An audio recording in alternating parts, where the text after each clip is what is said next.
तो हीट का ये वीडियो नंबर 2 है। पार्ट 1 में हम लोगों ने बेसिक का कॉन्सेप्ट पढ़ा था हीट का, एज वेल एज कुछ फॉर्मूलेस भी पढ़े थे। ठीक है ना। कॉन्सेप्ट भी समझा था, काफ़ी ठीक तरीके से मैंने समझाया था। और अगर वो नहीं देखा है तो देख लो तो बेहतर होगा। वीडियो वो देख कर आओ, ठीक है ना। और कम से कम 2 बार तो देखना ही है। वीडियोस को एक बार में मत कंप्लीट किया करो, कम से कम 2 बार में देखा करो, जिससे कि कॉन्सेप्ट और क्लियर हो जाए। ठीक है ना। हीट कैपेसिटी भी देख चुके थे और स्पेसिफिक हीट कैपेसिटी भी हम लोगों ने समझ लिया था। आज हम लोग पढ़ेंगे principle of method of mixture. जैसे कि मैंने पहले वीडियो में भी स्टार्टिंग में बताया था कि एक हॉट बॉडी और एक कोल्ड बॉडी को कांटेक्ट में लेकर आए।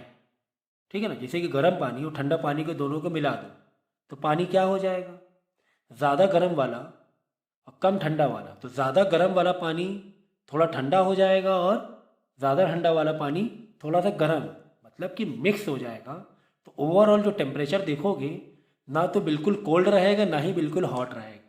क्यों ऐसा होता है? क्योंकि हॉट बॉडी का टेम्परेचर लूज़ हो जाएगा कोल्ड बॉडी के आने के कांटेक्ट से, और कोल्ड बॉडी का टेम्परेचर गेन कर जाएगा। इससे यह समझ में आता है हम लोगों को कि हॉट बॉडी से जो हीट है ना वो जाएगी कोल्ड बॉडी की तरफ, यानी हीट का जो डायरेक्शन होगा वो कोल्ड बॉडी की तरफ जाएगा। ये हम लोगों ने समझा था और मैंने एग्जांपल भी दिया था उसका। ठीक है ना। तो यही है। अब इसी को हम लोग फॉर्मूले के पॉइंट ऑफ व्यू से करेंगे कि एक प्रॉपर वैल्यू निकालनी है कि हॉट और कोल्ड बॉडी को अगर हमने मिक्स किया तो इक्विलिब्रियम टेम्परेचर क्या बनेगा। अगर हमने एक hot body plus cold body, इन दोनों बॉडी को हमने मिक्स कर दिया। बॉडी से मतलब ये है कि कोई भी लिक्विड हो या कुछ भी हो, ठीक है, कोई भी सब्सटेंस हो। जैसे कि पानी ले लो, तो गर्म पानी और ठंडा पानी मिला देंगे तो होगा क्या कि एक पानी जो बहुत गर्म था और एक पानी जो बहुत ठंडा था, ये एक इक्विलिब्रियम टेम्परेचर में पहुंच जाएंगे। ठीक है ना। क्या होगा? इक्विलिब्रियम टेम्परेचर में पहुंच जाएंगे। हॉट बॉडी का टेम्परेचर लूज होगा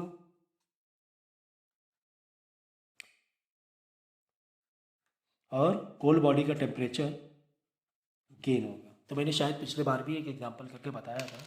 आज हम लोग इसको फॉर्मूले के पॉइंट ऑफ व्यू से समझेंगे कि कोई एक हॉट बॉडी है, पर्टिकुलर टेम्परेचर, उसका एक मास है, उसकी एक स्पेसिफिक हीट कैपेसिटी है, प्लस एक कोल्ड बॉडी है, उसका भी अपना एक मास है, ठीक है ना, उसकी स्पेसिफिक हीट कैपेसिटी है। तो दोनों को मिलाने पर क्या फिनोमिना निकल रहा है, क्या हम लोग कैलकुलेशन कर पा रहे हैं, उसका इक्विलिब्रियम टेम्परेचर दोनों मिलने के बाद एक ओवरऑल टेम्परेचर क्या बन रहा है ना। तो ये भी तो हमें मालूम होना चाहिए कि नहीं होना चाहिए। मतलब कि अगर हम कुछ कॉन्सेप्ट पढ़ रहे हैं तो उसका कैलकुलेशन भी होना चाहिए, है ना, प्रैक्टिकल भी उसका एक मालूम होना चाहिए। तो देख लो यहाँ पर सीधा सीधा सा फॉर्मूला है, हीट एनर्जी लॉस। अगर इस बॉडी को ए मान लो और इस बॉडी को बी मान लो, हॉट बॉडी को ए मान लो, कोल्ड बॉडी को बी मान लो, तो हीट एनर्जी लॉस बाय ए, जो भी ए ने एनर्जी लॉस किया, क्योंकि ये हॉट बॉडी है और हमेशा एनर्जी हीट है ना हॉट से कोल्ड की तरफ जाती है, उसका डायरेक्शन होता है।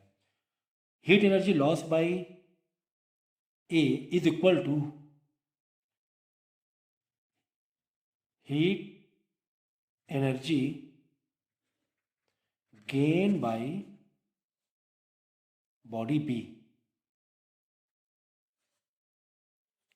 भाई यहाँ से जितनी एनर्जी गई कोल्ड बॉडी ने गेन कर ली, है कि नहीं। भाई दो पानी तुमने मिलाया, गर्म और ठंडा पानी, गर्म वाले की जो एनर्जी है वो ठंडे पानी में चली गई, तो ठंडा पानी भी और गर्म पानी दोनों मिलके एक पर्टिकुलर टेम्परेचर में आ जाएंगे, इक्विलिब्रियम टेम्परेचर में आ जाएंगे।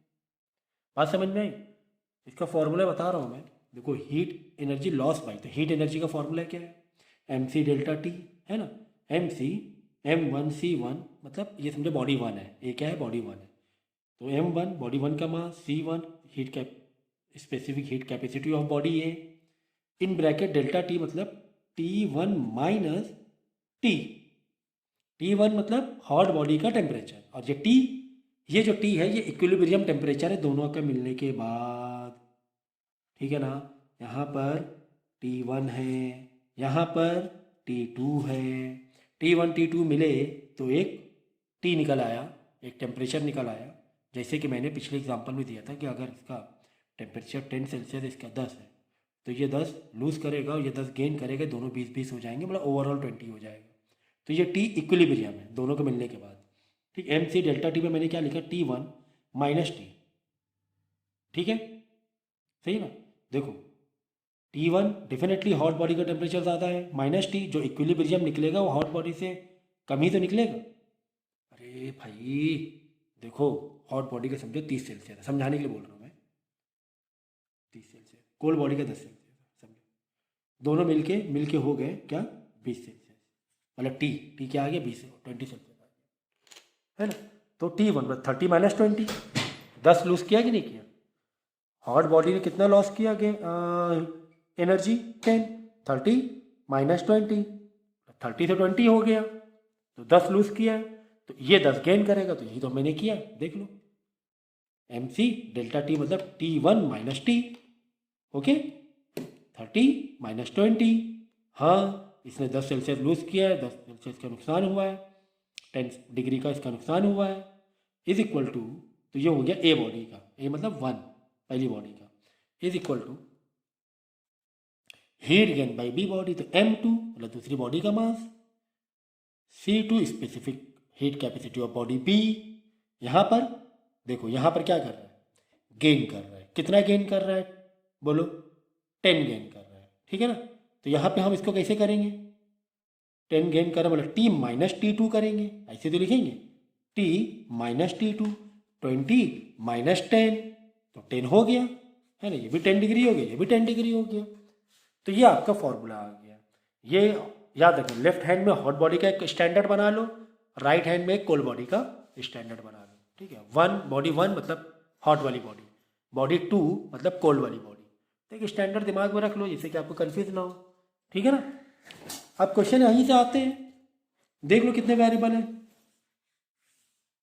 अब यहाँ पे थोड़ा सा आप मैथ वाला माइंड लगा लो, कितने वेरिएबल हैं, 1 2 3 4 5 6 7, बाकी 2 T, ये जो T है ना वो तो कॉमन है ना, इसके लिए इक्विलिब्रियम है ना ये टेम्परेचर, है ना। तो 1 2 3 4 5 6 7, 7 वेरिएबल है। 7 वेरिएबल में कोई भी एक वेरिएबल गायब कर देगा, हो सकता है बोले कि T पूछ ले, इक्विलिब्रियम बताओ कितना टेम्परेचर है दोनों को मिलाने के बाद, ये भी हो सकता है। या फिर किसी का मास पूछ ले, कभी T2 पूछ ले कि पहले बताओ कोल्ड बॉडी का टेम्परेचर कितना था, इक्विलिब्रियम 20 हो गया तो बताओ अच्छा कोल्ड बॉडी कितने टेम्परेचर में थी, कुछ भी पूछ सकता है ना। बड़ा मैथ वाला माइंड यहाँ पे रखो कि आपके 7 वेरिएबल है, 7 में 6 की इन्फॉर्मेशन दी जानी चाहिए, 6 की इन्फॉर्मेशन अगर है, ठीक है, तो फिर डील करना आराम से हो जाएगा, और मतलब कर लोगे अगर मैथ आपकी ठीक ठाक है, तो फिर कॉन्सेप्ट तो यहाँ से क्लियर हो ही गया, ओके।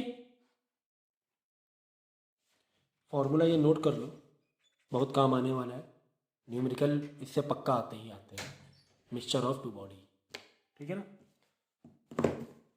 कुछ इसके एप्लीकेशन बता दूं मैं, हीट हम लोग पढ़ रहे हैं तो मालूम भी होना चाहिए क्यों पढ़ रहे हैं हीट, कुछ रीजनिंग है, आ सकती है रीजनिंग।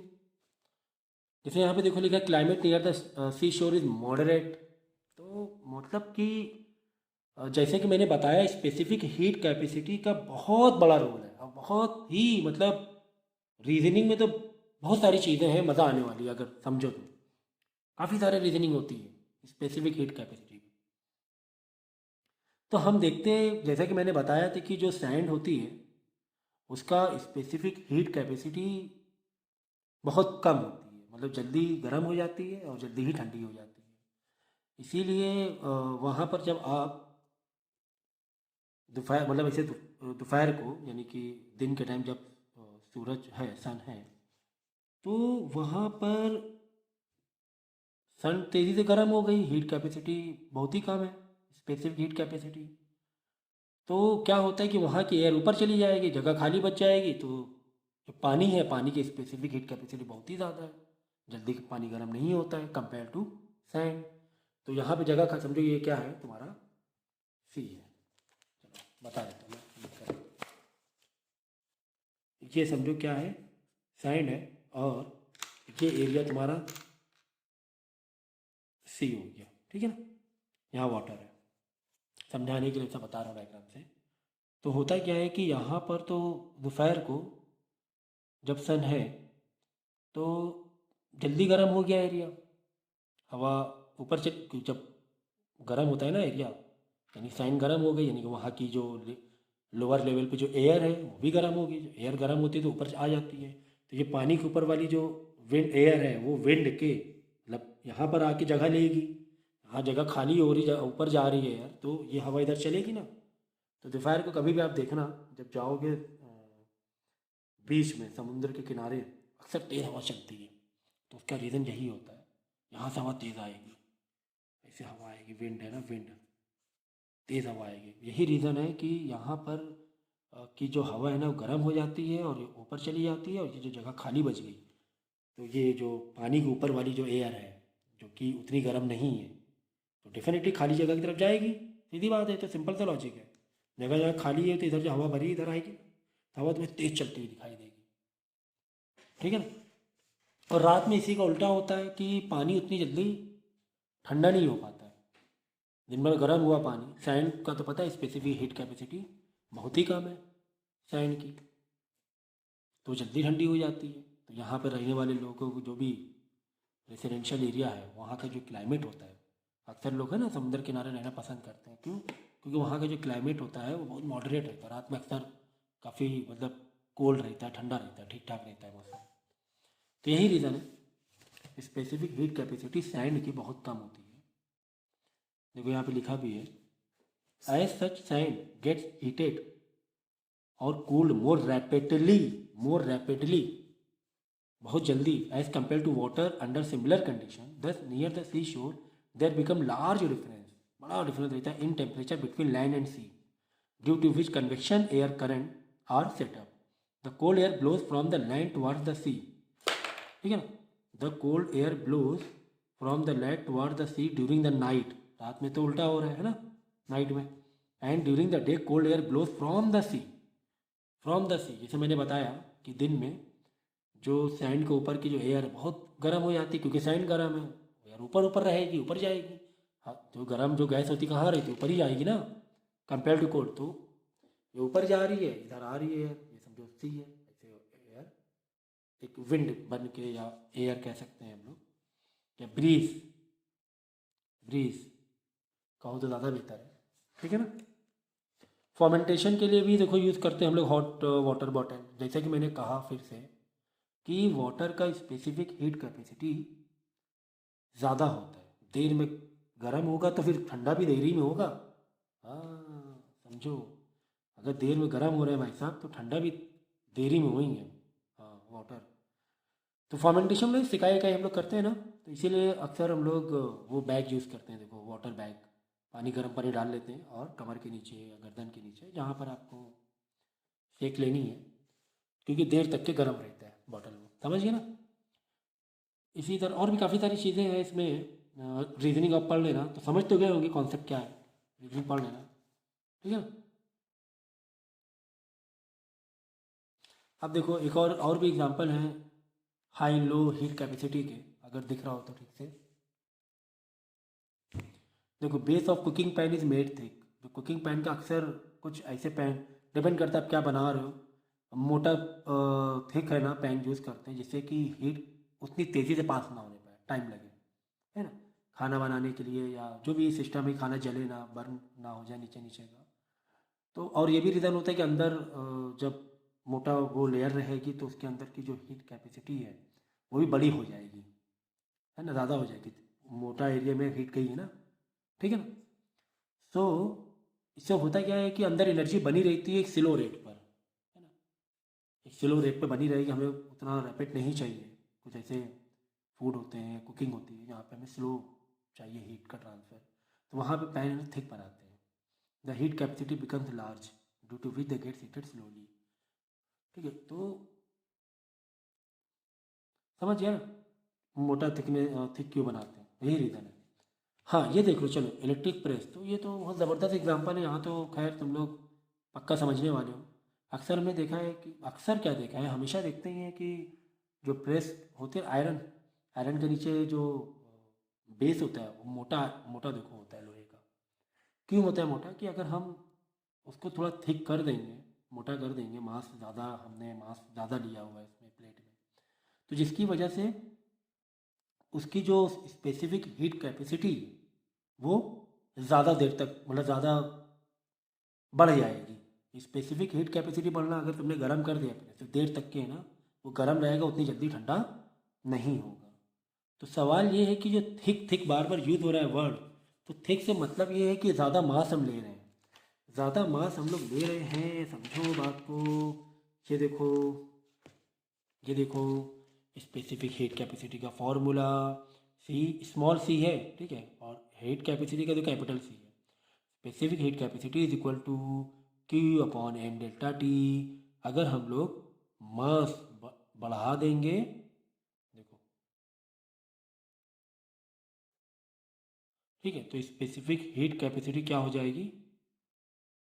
कम हो जाएगी। ओके,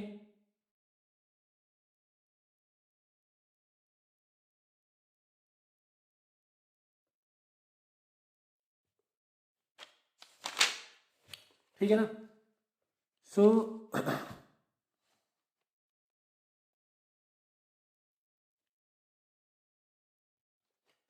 तो एग्जांपल में कुछ न्यूमेरिकल दिए हुए फटाफट कर लेंगे।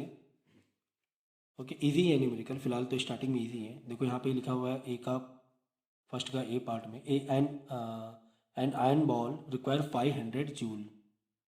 तो मैं, देखो, मैं आपको करवाऊँगा, ठीक है, इसको लिखते हुए चलेंगे। रेड पेन है क्या? चलो, देखो, करने का तरीका क्या होता है कि जो भी इन्फॉर्मेशन थी फटाफट कॉपी करते रहो। एग्जाम में भी यही करना है कि टाइम आपका बर्बाद नहीं होना चाहिए।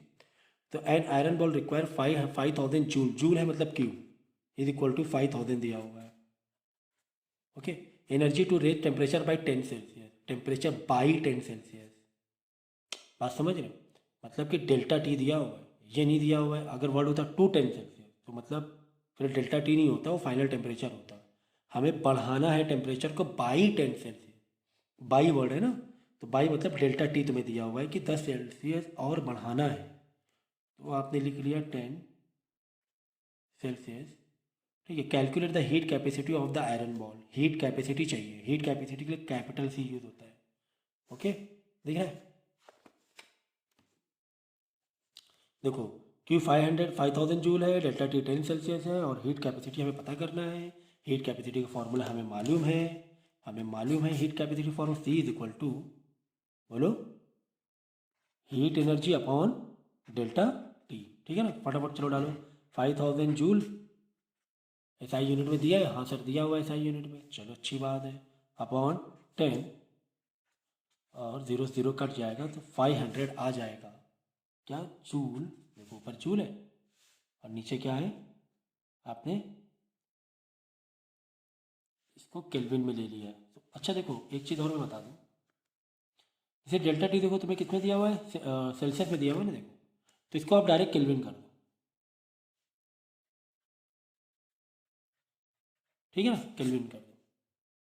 अब आप बोलोगे सर सेल्सियस से केल्विन के लिए तो +273 होना चाहिए, यही मैंने समझाया था।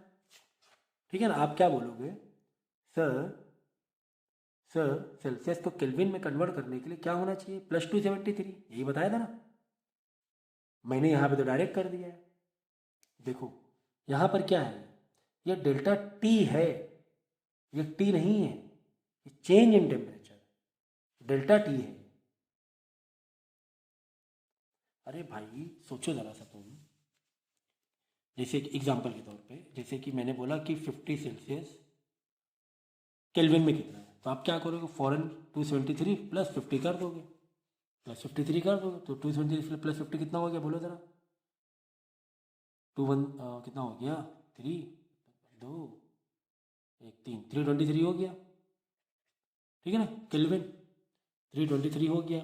ओके, अब देखो, अगर मैं बोलूँ इसमें मैं टेम्परेचर +10 डिग्री कर रहा हूँ, 10 सेल्सियस प्लस कर रहा हूँ, मैंने 10 टेम्परेचर प्लस किया, तो जो तुम्हें ऑलरेडी 323K में दिया हुआ है तो आप +10 ही तो करोगे यहाँ पर वापस के में कन्वर्ट करने के लिए। तो यहाँ पे +10 कर दोगे तो क्या हो जाएगा, 333 केल्विन हो जाएगा।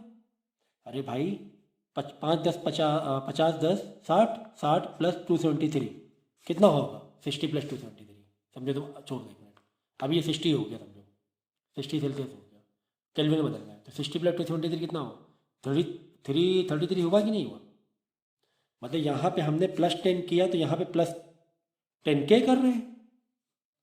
हो बात समझ रहे देखो फिर से समझो, नहीं तो फिर फंसे रहोगे। देखो मैंने बोला कि मेरे पास 50 सेल्सियस का कोई एक बॉडी है, इसका टेम्परेचर 50 सेल्सियस, इसको केल्विन में करो, अच्छी बात है, 2 मिनट लगेंगे सर।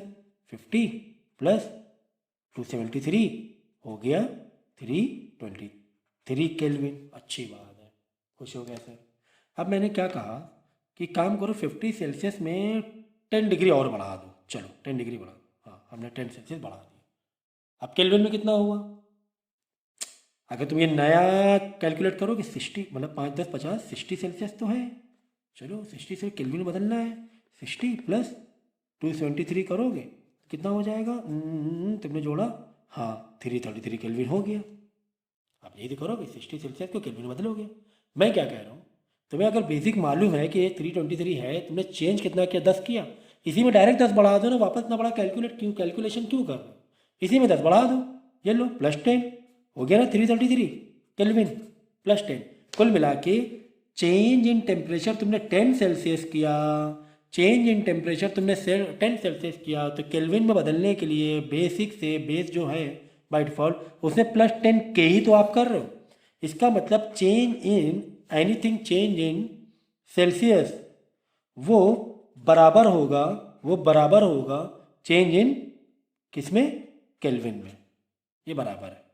देख लो यहाँ पे क्या हो रहा था, जब 50 से 10 60 कर रहे थे, 60 + 273 333 हो रहा था 10 बढ़ाने पे। तो केल्विन में वैसे ही किया मैंने, सिर्फ 10 ही तो बढ़ाया है। देखो 323 पहले था, तुमने कहा मैंने 10 सेल्सियस बढ़ा दिया, चेंज कर दिया टेम्परेचर, मैं भी बोलूँगा अच्छा ठीक है, मैं भी 10 केल्विन चेंज कर रहा हूँ, एक ही बात आ रही, देख लो चाहो तो।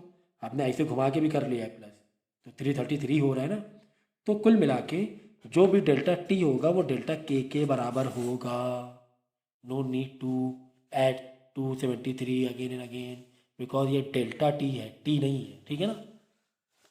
सो इसीलिए मैंने यहाँ पर है ना, आप सेल्सियस कर लो या केल्विन कर लो, क्योंकि आपको जो भी यूनिट दी गई है केल्विन में SI में दिया गया है, क्योंकि ये चेंज इन टेम्परेचर था, इसलिए 10 सेल्सियस मतलब 10 केल्विन ही हुआ, बस ये दिमाग में रखना। ओके, दूसरा क्वेश्चन देखेंगे, चलो देखो, calculate the heat energy required to raise temperature of 2 kg, kg है मतलब मास। बहुत प्यार से तुम लोग क्या करो, डेटा लिखा करो पहले बहुत अच्छे से, of water from 10 Celsius to 50 Celsius. देखो हमें हीट करना है वाटर को, कहाँ से कहाँ करना है, फ्रॉम 10 टू 50 करना है। तो लैंग्वेज को समझो, तुम्हें फॉर्मूले में क्या चाहिए, फॉर्मूले में तुम्हें ΔT चाहिए। तो यहाँ पे ΔT कितना हो रहा है, 10 से 50 40 बढ़ रहा है, तो यहाँ पे 40 करना है आपको। यहाँ पे कितना करना है, 40 Celsius is equal to 40 Kelvin. ठीक है, मैं बता चुका पहले, बात समझे कि नहीं समझे, बात समझे कि नहीं समझे, ठीक है ना। हमें वाटर जो मेरा था वो 10 सेल्सियस था, हमें कितना करना है गर्म, 50 सेल्सियस करना है, हमें ΔT चाहिए। तो 10 से 50 होने में 40 सेल्सियस बढ़ा तो 40 कर लिया, चाहे कम चाहे ज़्यादा, प्लस माइनस नहीं कर रहे हैं, डेल्टा है ना, डेल्टा प्लस माइनस नहीं करते। अगर 40 कम क्या होता तो भी 40 ही लिखते हैं, -40 नहीं लिखते हैं। ओके, और स्पेसिफिक हीट कैपेसिटी में दी गई है वाटर की small C 4200 joule per kilogram kelvin, ठीक है ना। चलो निकालना क्या था, हीट एनर्जी, क्यू निकालना है, हीट मतलब क्यू से डिनोट करते हैं, क्यू का फॉर्मूला बोलो तेज़ी से, Q is equal to MC ΔT। सारी की सारा डेटा पूरा एकदम सजा सजाया दिया हुआ है भाई, सजा सजाया दिया हुआ है, कुछ भी नहीं है इसमें, ठीक है ना, सजा सजाया पूरा डेटा दिया हुआ है तुम्हें। M की जगह 2 किलोग्राम, C specific heat capacity 4200 joule, joule joule joule joule होना चाहिए, एसआई यूनिट, किलो जूल नहीं होना चाहिए, into delta T that is 40 K. अब क्या करना है यार, इसको मल्टीप्लाई करना है और क्या करना है, 336,000 आई मीन 3,36,000 जूल। तो चाहो तो इसको किलो जूल में बदल सकते हो, 3 0 हटा के 336, अगर आपका मुंह थक रहा है बोलने के लिए, क्या 3,36,000, बहुत बड़ा ज़्यादा बोलना पड़ा, तो किलो जूल केजी लगा लो, ठीक है, लिखने से बच जाओगे, है ना। तो हमने क्या किया, जूल को किस में कन्वर्ट कर लिया, किलो में, डिवाइड बाई 1000 करके। नेक्स्ट क्वेश्चन देखेंगे।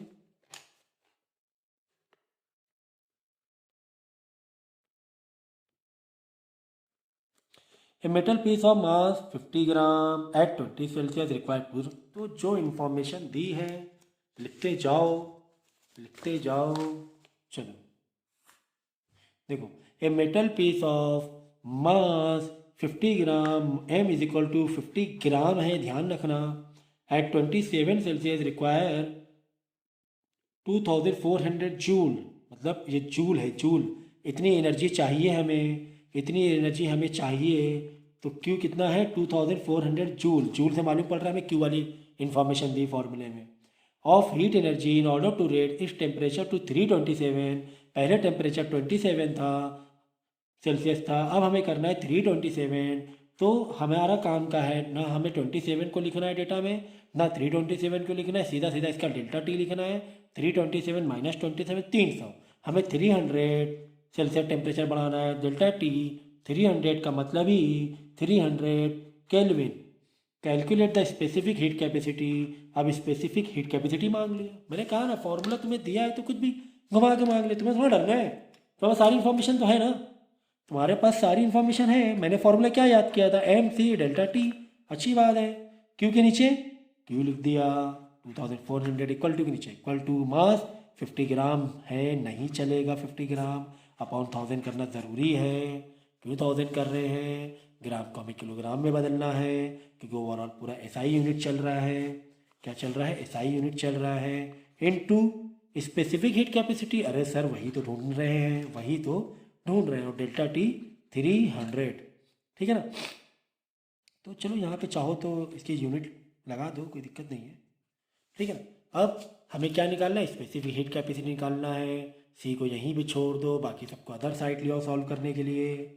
2400 जो यहाँ पे डिवाइड में है वो मल्टीप्लाई में हो जाएंगे, और जो मल्टीप्लाई में है वो डिवाइड में हो जाएंगे, यहाँ पे बचा सिर्फ सी, ओके, ठीक है ना। चलो अब क्या ये रिड्यूस करना भी मुझे सिखाना पड़ेगा, मैं तो नहीं सिखाऊंगा रिड्यूस करना, ये सिंप्लीफिकेशन आपको करना है, ठीक है, ये सिंप्लीफिकेशन आपको करना है। आ जाएगा 160 जूल पर किलोग्राम केल्विन, ठीक है ना, -1 इसमें भी लगेगा, ऊपर गया ना, देखो ये क्या है, 50 ग्राम, मतलब उसको कन्वर्ट कर लिया हमने ना, 50/1000, तो ये क्या हो जाएगा, किलोग्राम हो जाएगा, हटा दो ये चीज़, अब 50/1000 कर दिया ना, तो यहाँ चीज़ लगाने की ज़रूरत नहीं है, ठीक है, समझ में आया, कितना ईजी था, कितना ईजी था। ये सब आएंगे एग्जाम में, आते हैं, ऐसा नहीं है कि सर इतना ईजी आता नहीं है, आता है, ये भी आता है, ईजी भी आता है, टफी टफ नहीं आते हैं, ईजी भी एक आध आते हैं, ठीक है। तो कोई भी कॉम्प्लिकेटेड या कुछ क्रिटिकल अगर क्वेश्चन है उसको डील करना है आपको, तो सबसे पहले आपको थोड़े से ईजी वाले मालूम होना चाहिए, इससे कि करने में आसानी हो। चलो नेक्स्ट क्वेश्चन करेंगे हम लोग, और ये चैप्टर हुआ, इलेक्ट्रिक चैप्टर हुआ, इसमें तो ज़्यादातर न्यूमेरिकल से ही आने वाला है, थ्योरी थोड़ी बहुत कर लेना, मतलब करना ही है, थ्योरी आनी चाहिए, थ्योरी में है क्या, कॉन्सेप्ट ही तो है, कोई रट्टा थोड़ा मारना है, कॉन्सेप्ट है, रीजनिंग है, कॉन्सेप्ट है, बाकी कोई रट्टा थोड़ी ना है थ्योरी की, थ्योरी सर क्या याद करें, याद क्या करना है, समझना है। फिजिक्स में याद क्या करना होता है, मैं तो फिजिक्स में कुछ याद करना होता है क्या, 9, 10, 11, 12 में थोड़ी ना ये ऐसे फिजिक्स होती है, छोटे बच्चे थोड़ी ना हो। देखो, some heat energy is given to 120 gram of water, यानी वाटर का जो वजन मास दिया हुआ है 120 ग्राम, चलो मास लिख लो 120 ग्राम, and its temperature rises by 10 के, डायरेक्ट बाई वर्ड आ गया, मतलब डेल्टा टी तुम्हें दिया गया, खत्म बात, सीधी बात है, ठीक है ना, डेल्टा टी तुम्हें दिया हुआ है। When the same amount of heat energy is given. चलो ठीक है, ये एक अलग इन्फॉर्मेशन है। अब आगे देख लो, यहाँ पे क्या लिखा हुआ है, when the same amount of heat energy given to 60 gram of oil. अब यहाँ ऑयल की बात हो रही है, तो यहाँ पे मास देखो, यहाँ पे लगा लो छोटा सा W, यहाँ पे O लगा दें, मतलब वाटर, यहाँ के लिए ऑयल। इसका मास दिया हुआ है 60 gram and its temperature rises by 40 K, मतलब डेल्टा T है। अच्छी बात है। The specific heat capacity of water is this. चलो, specific heat capacity of water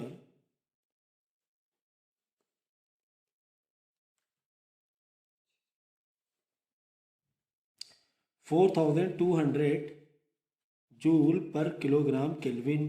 ठीक है, चलो calculate the amount of heat energy in joule given to water. तो यहाँ पे तो बोल रहा है कि जो भी तुम वाटर गर्म कर रहे हो बाई 10K, क्या बता दो कितनी एनर्जी लग रही है, बता देंगे, हमें क्या है, हमारा क्या जा रहा है भाई, हमें तो फॉर्मूले पता है एज वेल एज कॉन्सेप्ट भी पता है। ऐसे नहीं सिर्फ फॉर्मूले पता है, हमें कॉन्सेप्ट भी मालूम है। ठीक है ना। जूल में बताना है the specific heat capacity of oil. ओहो, यहाँ पे देखो ऑयल की स्पेसिफिक हीट कैपेसिटी पता करना है हमें। ठीक है ना। तो ऐसा दिखने से लग रहा है ना कि इन्फॉर्मेशन यहाँ पे ऑयल साइड में तो कम लग रही है। ठीक है, कोई दिक्कत नहीं, पहले ये तो निकालने जो आ रहा है वो निकालना, टेंशन मत लेना। Q is equal to formula लगा दो, चलो फॉर्मूला लगाओ। क्यू इज इक्वल टू, हमें डेटा लिखते हैं, मैं क्वेश्चन अपनी दिखा रहा हूँ। Q is equal to M C delta T. चलो M 120 ग्राम है तो भाई किलोग्राम में बदलो, डिवाइड बाई 1000 करके, ये सब गलतियाँ मत करो छोटी छोटी। ठीक है ना। C specific heat capacity water side का है, ये वाटर साइड का है, वाटर का मैं कर रहा हूँ। 4200 इंटू क्या है डेल्टा T 10। चलो 2 0 तो 2 0 गए, 1 0 से ये 1 0 गया, 120 इंटू 42 बचा। 120 इंटू 42 कितना आया ज़रा कर लो, 5040 आएगा क्या, देख लेना, 5040 जूल। तो ये तो हो गया हीट रिक्वायर, क्यू मतलब हीट रिक्वायर, इतनी एनर्जी हमें चाहिए पानी को, इतने पानी को 10 सेल्सियस गर्म करने के लिए। ठीक है, 10 केल्विन। ठीक है, तो ओके, अब देखो यहाँ पे देखो क्या लिखा हुआ है, एक इम्पॉर्टेंट लाइन थी, अब मैं इसको आपको ध्यान दिला रहा हूँ। देखो, when the same amount of heat energy is given to 60 gram of oil, same amount of heat energy, मतलब वाटर को गर्म करने के लिए जो हीट लग रही है, वाटर को गर्म करने के लिए जो हीट लग रही है, अगर हम उतनी ही हीट ऑयल को दें, उतनी ही हीट ऑयल को गर्म करने के लिए दें, तो स्पेसिफिक हीट कैपेसिटी ऑयल की क्या होगी। इसका मतलब ऑयल साइड में, ऑयल वाले इंफॉर्मेशन के साइड में आपको क्यू दिया हुआ है, सेम हीट, सेम मतलब कह रहा पानी को गर्म करने के लिए जितनी हीट लग रही है, यही हीट अगर हम ऑयल को दें, यानी कि क्यू तुम्हें दिया हुआ है, सीधी सी बात है, तुम्हें ऑयल साइड में क्यू दिया हुआ, मतलब हीट दी हुई है, तुम्हें स्पेसिफिक हीट कैपेसिटी निकालना है, बहुत ईजी। फर्स्ट से आपने क्या किया, पेन उठाया, फॉर्मूला डाल दिया, MC डेल्टा T, क्यू के नीचे क्यू, क्योंकि जो वाटर में लग रही है हीट वो कह रहा है वही ऑयल साइड भी लग रही है। मास कितना है, 60 ग्राम, नहीं चल पाएगा, किलोग्राम बदलना पड़ेगा, नहीं चल पाएगा। ठीक है, सी इज वॉट, अरे सर वही तो ढूंढ रहे हैं, स्पेसिफिक हीट कैपेसिटी ही तो ढूंढ रहे हैं। फिर डेल्टा T कितना है, 40 है। चलो, क्या कुछ रह गया है, अब क्या कुछ समझाना है, क्या मुझे अब समझाने की ज़रूरत है, अब सी को यहीं पे छोड़ दो, बाकी सबको इधर ले आओ, देखो 60 यहाँ डिवाइड मल्टीप्लाई में है, इधर आके डिवाइड हो जाएगा, 1000 यहाँ डिवाइड में है, इधर आके मल्टीप्लाई हो जाएगा, 40 यहाँ मल्टीप्लाई में, इधर आके डिवाइड हो जाएगा, इधर आके बोला अदर साइड इक्वल टू के। ठीक है, चलो सिंप्लीफिकेशन ना करवाया करो, सब छोटी छोटी चीज़ें खुद ही किया करो। ठीक है, मैंने कॉन्सेप्ट बता दिया, बस अब आप ये खुद कैलकुलेट करना है, इन सब में मुझे मत लगाओ। ठीक है, 1 0 मैंने यहाँ बढ़ा दिया 10 वाला, ये सॉल्व कर लेना, 24 50400 को 24 से डिवाइड कर देना, तो स्पेसिफिक हीट कैपेसिटी आ जाएगी ऑयल वाली। ठीक है, तो कितना अच्छा क्वेश्चन था, क्वेश्चन ऐसा दिया था कि मतलब ज़बरदस्ती घुमाया हुआ था कि ऑयल की हीट कैपेसिटी हमें चाहिए, ऑयल की हीट स्पेसिफिक हीट कैपेसिटी चाहिए। ऑयल के साइड में, ऑयल वाले साइड में इन्फॉर्मेशन पूरी नहीं थी। देखो कैसे नहीं पूरी थी, एक वेरिएबल, दो वेरिएबल, तीन वेरिएबल, चार वेरिएबल का फॉर्मूला है। चार वेरिएबल, तीन वेरिएबल मालूम होने चाहिए। दिया आपको दो था, लेकिन एक घुमा के दिया था। घुमा के ये दिया था, कहा गया था कि वाटर में जितनी एनर्जी लग रही है गर्म करने में, वही एनर्जी अगर हम ऑयल को दें, मतलब वही एनर्जी ऑयल को भी लग रही है टू इंक्रीज 40 केल्विन। ठीक है ना। तो एक तरह से ऐसे करके करना था। यहाँ पे हमने फिर लगा लिया। देखो तीन इन्फॉर्मेशन मिल गई, एम ई मिल गया, टी डेल्टा टी भी मिल गया, की भी मिल गया। ठीक है। देखो मैं काफ़ी धीरे धीरे न्यूमेरिकल समझा रहा हूँ, और इसलिए वीडियो थोड़ा सा लेंदी ज़रूर हो रहा है, लेकिन मतलब अच्छा हो जाएगा, काफ़ी मतलब पक्का हो जाएगा फिर। ठीक है ना। अब देखो, an electric heater of power 1000 watt, power दे दिया गया। सर आपने पावर तो पढ़ाया ही नहीं हीट में। कोई बात नहीं, पावर कहाँ से आ गया, कोई बात नहीं। पावर का फॉर्मूला तो आपको पता ही है। क्या होता है पावर का फॉर्मूला, बोलो in general, work upon time. अब ये वर्क मतलब क्या, एनर्जी, जूल। फिर कुछ भी वर्क हो, चाहे वो हीट वाला वर्क हो, चाहे वो करंट वाला वर्क हो, चाहे वो दौड़ने भागने वाला वर्क हो, फोर्स इनटू डिस्प्लेसमेंट हो, चाहे वो काइनेटिक एनर्जी वाला वर्क हो, मतलब लग जाएगा वर्क। चलो, an electric power heater of power 1000 वाट, मतलब पावर तुम्हें दिया हुआ है 1000 वाट। चलो डेटा लिखते जाएंगे, टाइम बचता रहेगा। Raises the temperature of 5 kilogram of a liquid from 25 to 31। मतलब एक इलेक्ट्रिक हीटर है जिसका पावर 1000 वाट है, उसके अंदर जो पानी गर्म हो रहा है, लिक्विड गर्म हो रहा है, हमें कितना गर्म करना है, 25 टू 31। मतलब डेल्टा टी कितना हो गया, 31 minus 25 is equal to 6 Celsius, मतलब 6 केल्विन। इतना पानी, इतना टेम्परेचर हमें, इतना डेल्टा टी हमें चाहिए, चेंज इन टेम्परेचर 6 केल्विन। ठीक है ना। 31 माइनस 25 कर दिया इन 2 मिनट। टाइम कितना दिया हुआ है, टाइम के लिए क्या कैपिटल टी ले लो फिलहाल, चाहिए तो 2 मिनट। वापस देखो है ना, वापस खेल जरूर करेगा तुम्हारे साथ क्वेश्चन। हाँ, तुम्हारा बेसिक मांगेगा। बेटा तुमने इतने साल पढ़ा है क्या, 10 का नहीं मांगेगा, 10 का तो स्टार्टिंग में मांग लेगा, पहले ही एक दो लाइन में 10 का मांगेगा। बाकी जितने भी स्टेप होंगे ना, वो तुम आगे, तुमने 9th में कितना पढ़ा है बेटा, तुमने 8th में कितना पढ़ा है, तुमने 7 में कितना पढ़ा है, वही मांगेगा घुमा फिरा के। क्लास, अब देखो ये क्लास 6-7 की मांग रहा है नॉलेज, 2 मिनट। अरे भाई मिनट में नहीं चल पाएगा, आपको मल्टीप्लाई 60 करना पड़ेगा, और आपको कन्वर्ट करना पड़ेगा किसमें, सेकेंड्स में। क्यों, क्योंकि सेकेंड ही तो ऐसा यूनिट है टाइम के लिए। तो समझ रहे हो, मतलब बहुत बोलने लगवा रहे हो, ये सब नहीं बताने की जरूरत होनी चाहिए। खैर, आपको पूछा गया हीट कैपेसिटी, कितना घुमा घुमा के हीट कैपेसिटी पूछ लिया। देखो specific heat capacity, capital C for heat capacity और small C for specific heat capacity. चलो, घबराना नहीं, परेशान नहीं होना कि यार पावर के पॉइंट ऑफ व्यू से इन्फॉर्मेशन दे दिया, कहीं से भी दे दे हम लोग कर लेंगे। देखो हमें सी मांगा है, जो मांगा होता है पहले तो उसका फॉर्मूला लिखते हैं, करने का तरीका ये होता है। हमें हीट कैपेसिटी मांगा है, हीट कैपेसिटी फॉर्मूला बोलो, जल्दी बोलो हीट कैपेसिटी। ये हीट कैपेसिटी का फॉर्मूला देख लो भैया, ये लो। कहाँ गया भाई, कहाँ गया, ये देखो, amount of heat energy supplied upon rise in temperature, मतलब चेंज इन टेम्परेचर, मतलब Q अपॉन टी, यही है ना, Q अपॉन टी। ठीक है ना, Q अपॉन टी, टी मतलब डेल्टा टी, टेम्परेचर वाला T, okay, not for time वाला। Q कैसा बन गया हमसे, Q मतलब एनर्जी कहीं दी है। सर एनर्जी तो कहीं दी नहीं है, सर क्या करेंगे, सर कैसे करेंगे, इसको कैसे सॉल्व करेंगे। चेंज इन टेम्परेचर, कोई दिक्कत नहीं सर, हाँ चेंज इन टेम्परेचर दिया हुआ है 6 के, अब क्या करें। अच्छा ठीक है, मैंने क्या कहा था, चलो आ जाओ पावर में आ जाओ, आप पावर में आ जाओ। मैंने क्या कहा था, क्यू मतलब क्या, क्यू मतलब वर्क, एक तरीके से वर्क ही है, अपॉन डेल्टा टी। मैंने क्यू की जगह वर्क लिख दिया, बात एक ही है, सब कुछ जूल में। चलो पावर में आ जाओ, यहाँ पर साइड में आ रहा हूँ पावर में। Power is equal to work upon time, capital T है, वर्क अपॉन टाइम, यस और नो, यस सर। पावर दिया है क्या, हाँ सर दिया है, कितना दिया हुआ है 1000 वॉट। क्या एसआई यूनिट में दिया है, हाँ सर वॉट एसआई यूनिट है। इक्वल टू के नीचे equal to work, sir work ही तो ढूंढ रहे हैं, सर वर्क ही तो पता करना चाह रहे हैं। अपॉन टाइम, टाइम दिया है, हाँ सर 120 सेकेंड। चलो अच्छा सर 120 सेकेंड लगा लिया 120। अब हमें वर्क मालूम पड़ जाएगा तो यहाँ पे इस फॉर्मूले में वर्क रख देंगे।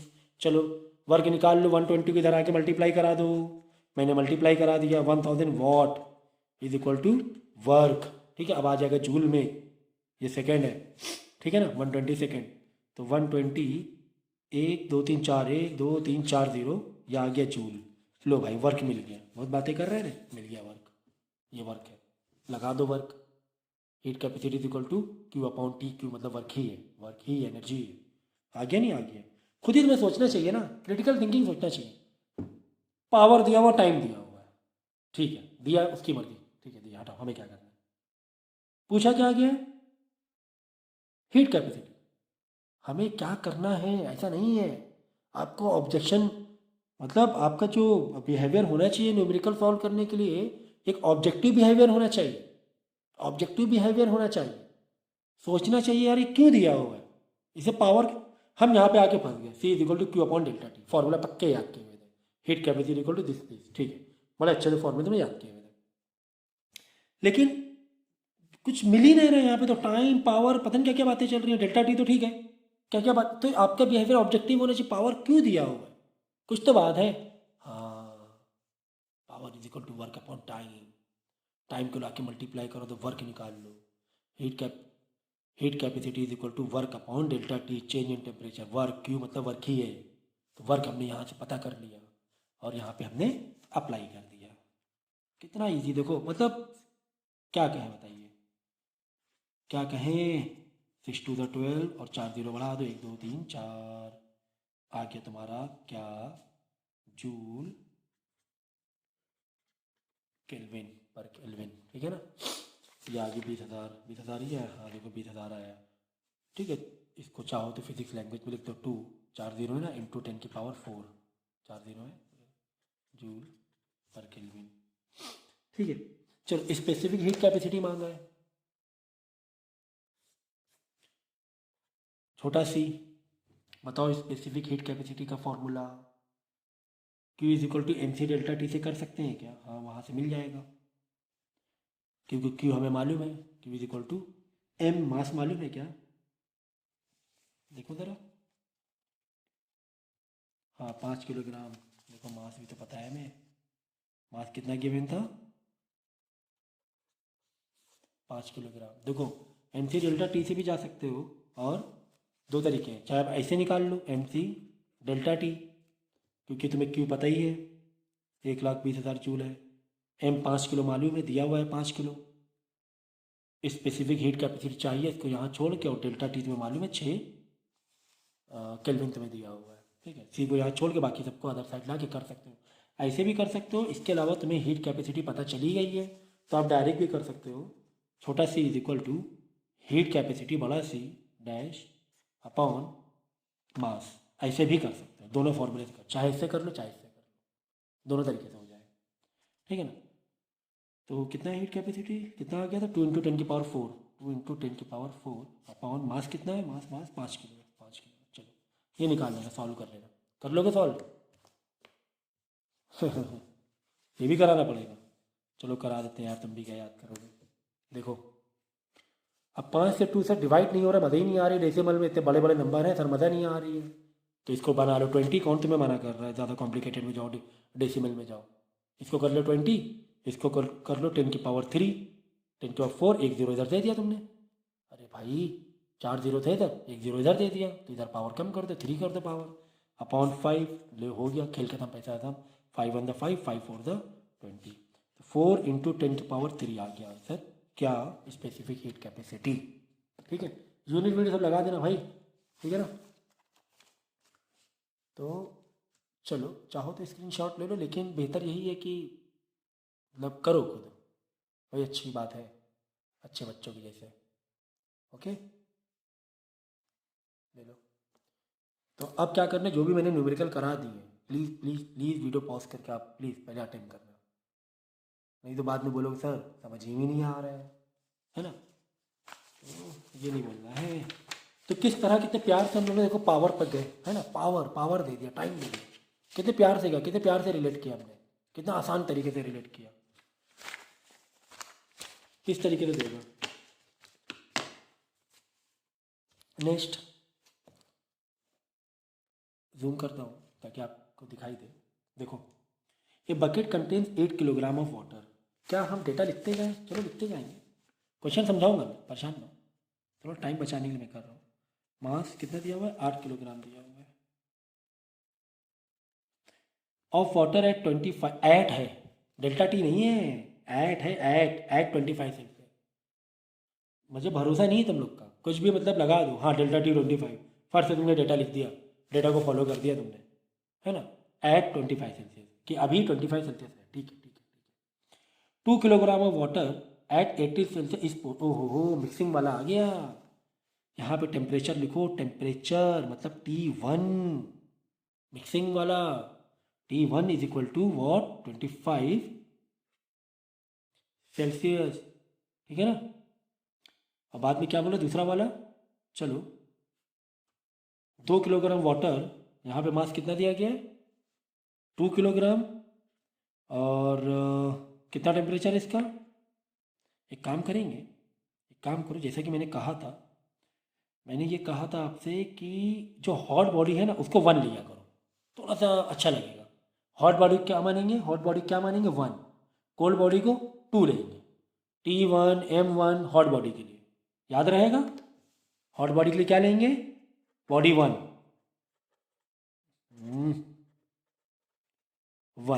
1 से प्लस करेंगे। और कोल्ड बॉडी के लिए बोलो 2 लेंगे, मतलब T1 T2 M1 M2। Okay ठीक है ना, तो अच्छा रहेगा। तो यहाँ पे मैं T2 कर देता हूँ, क्यों? क्योंकि ये 25 सेल्सियस है और यहाँ पे जो टेम्परेचर है वो 80 सेल्सियस है, तो ये हॉट बॉडी होगी, तो ये 1 लेंगे। एक स्टैंडर्ड मेंटेन रखेंगे, जिससे कि आपको भी दिक्कत ना हो और हमें भी दिक्कत ना हो, तुम्हें समझाने के लिए एक स्टैंडर्ड मेंटेन रखेंगे, ठीक है ना। चलो अब क्या किया है, दोनों को मिला दिया। Neglecting the heat energy absorb by bucket, bucket heat energy को एब्जॉर्ब नहीं कर रहा है, इसे निगलेक्ट कर दो, करता है बट निगलेक्ट कर दो। जिस बकेट में तुमने डाला है उसको, उसकी जो हीट उसने ली है उसको निगलेक्ट कर दो। Calculate the final temperature of water, तो तुम्हें टी पूछा गया है दोनों को मिलाने के बाद। तो मैंने क्या कहा था, 1 वाला इधर लिखना, hot body is equal to cold body, heat lose by hot body is equal to heat gain by cold body. चलो फॉर्मूला लिखो फटाफट, heat loss by hot body is equal to heat gain by cold body. Okay चलो फटाफट लिखो, heat की बात हो रही, हीट एनर्जी, हीट एनर्जी का फॉर्मूला क्या है? क्यू क्या है? Q is what? हीट मतलब क्यू, हीट आना जाना, फ्लो होना, इतनी हीट एनर्जी का ही मतलब क्यू होता है ना। क्यू मतलब MC डेल्टा टी। तो M1C1 डेल्टा टी, मतलब टी को हम कैसे लिखेंगे? देखो यहाँ क्या बात हो रही है, हॉट बॉडी की। हॉट बॉडी मतलब इसका टेम्परेचर ज़्यादा रहेगा फाइनल टेम्परेचर से, फाइनल टेम्परेचर से हॉट बॉडी का टेम्परेचर ज़्यादा रहेगा ही नहीं रहेगा। अरे भाई यहाँ 25 सेल्सियस, यहाँ 80 सेल्सियस, ओवरऑल कम ही होगा ना। अगर 80 से देखोगे तो इधर का गेन होगा कुछ, इधर थोड़ा कम होगा, 80 वाला थोड़ा कम होगा, कोल्ड वाला थोड़ा बढ़ेगा, ओवरऑल 25 और 80 के बीच में आएगा, ठीक है ना। मतलब कि जब तुम माइनस करोगे तुम्हें कन्फ्यूजन हो रहा है कि सर ने T-1 करना था कि T1 - T, तो बड़ा वाला पहले रखना है।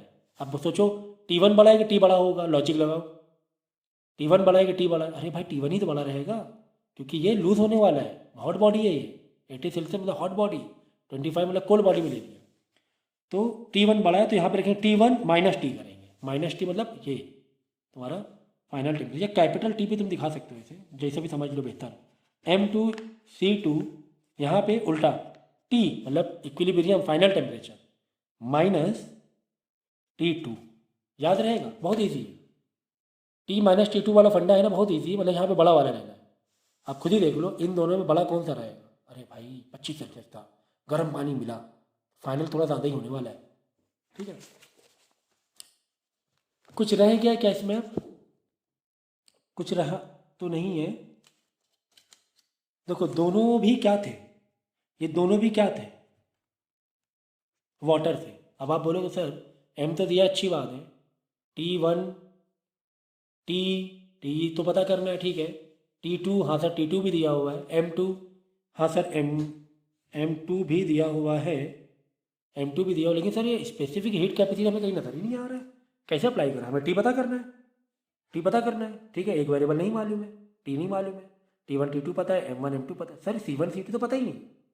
तो देखो, है तो वाटर ना, दोनों बॉडी क्या है, वाटर है, यानी दोनों का जो भी वाटर का स्पेसिफिक हीट कैपेसिटी दोनों वही हुआ ना, सेम हुआ ना। यहाँ भी वाटर की बात हो रही है, यहाँ पर भी वाटर की बात हो रही है, मतलब स्पेसिफिक हीट कैपेसिटी सेम है, काट दो, रिड्यूस करो ना, यहाँ आके डिवाइड होकर कट जाएगा, रिड्यूस करो, खत्म करो, इसे कैंसिल करो। समझ रहे हो? स्पेसिफिक हीट कैपेसिटी दोनों बॉडी मतलब एक ही बॉडी मतलब वाटर ही है, दोनों की जो specific heat capacity magnitude same है, यहाँ की डिवाइड होगा ना, रिड्यूस हो जाएगा, नहीं हो जाएगा, खत्म करो। चलो M1 कितना है, 2 kilogram, T1 minus T, T1 है 80 और ये है 25, sorry not 25, sorry T T T T हमें पता करना है, final temperature is equal to M2 कितना है, 8 किलो है, C2 तो कट गया, टी वही तो पता करना है सर, T2 कितना है, 25 है। ओके ठीक है ना, चलो करेंगे, मल्टीप्लाई करो, 2 से 80 से मल्टीप्लाई होगा, 2 से टी का भी मल्टीप्लाई होगा, बीच में माइनस लगा है ना, तो 2 इंटू 160 किलोग्राम। देखो एक काम करो, केजी पेजी ये सब ना लिखा करो न्यूमेरिकल में, फिलहाल तुम ऐसे करो, लास्ट में यूनिट लगाना, जिससे कि तुम्हें थोड़ा सा इजी रहे। तो 2 इंटू 80 160 और 2 into T 2T is equal to 8 into T 8T, 8 into 25, ठीक है, 2 into 80 160 minus 2T is equal to 8T minus 8 into 25, 200 होगा, ठीक है। टी को वन साइड ले लो, नंबर को एक साइड ले लो, लीनियर इक्वेशन है भाई। टी माइनस 2T इधर ले गए तो प्लस 2T हो गया, माइनस 2 इधर लाएंगे प्लस हो जाएगा, तो जहाँ से भी इजी लगे, चाहे 80 को यहाँ बुला लो, बाद में माइनस तुम्हें रिड्यूस करना पड़ेगा। तो कितना हो गया देख लो, ये हो गया 360, ओके ना, ये दोनों का प्लस कर दिया मैंने, 360 और 8 two plus 2 10T, 8T plus 2T 10T हो गया, और 10T इधर आके 10 डिवाइड हो जाएगा, यहाँ बचेगा T, 8 प्लस 2 10T, बहुत मतलब एकदम कैसे बताएं, छोटे बच्चों को समझाना पड़ रहा है।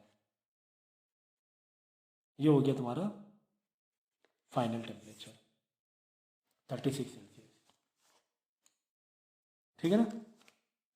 किसी तरह कोई कन्फ्यूजन बता दो, हलवाई क्वेश्चन था ये भी, हलवाई कहते हैं हम लोग तो इसे, ठीक है। मिक्सचर वाला क्वेश्चन था, 2 बॉडी का मिक्सचर वाला, ओके। यहाँ पे T1 माइनस टी दे तो कैपिटल T भी दे सकते हो, जैसे आपकी मर्जी, कोई दिक्कत नहीं है, जैसे आप बेहतर समझ लो, ओके। बस ये याद रखो कि वन साइड हम लोग क्या करेंगे, हॉट वाला रखेंगे और वन साइड कोल्ड वाला रखेंगे, ओके, ये याद रखेंगे। फिर कोई भी वेरिएबल गायब कर सकता है, कुछ भी, यहाँ टी गायब कर दिया है, कुछ भी गायब कर सकता है। सी क्यों काटा, क्योंकि वाटर ही था, स्पेसिफिक हीट कैपेसिटी सेम ही रहने वाली है, तो उसको हमने कट कर दिया, रिड्यूस कर दिया। चलो नेक्स्ट क्वेश्चन देखेंगे।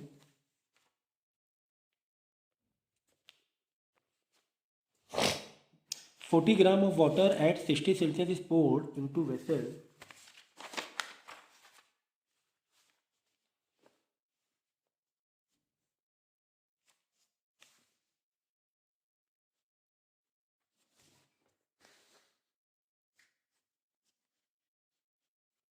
मास दिया हुआ है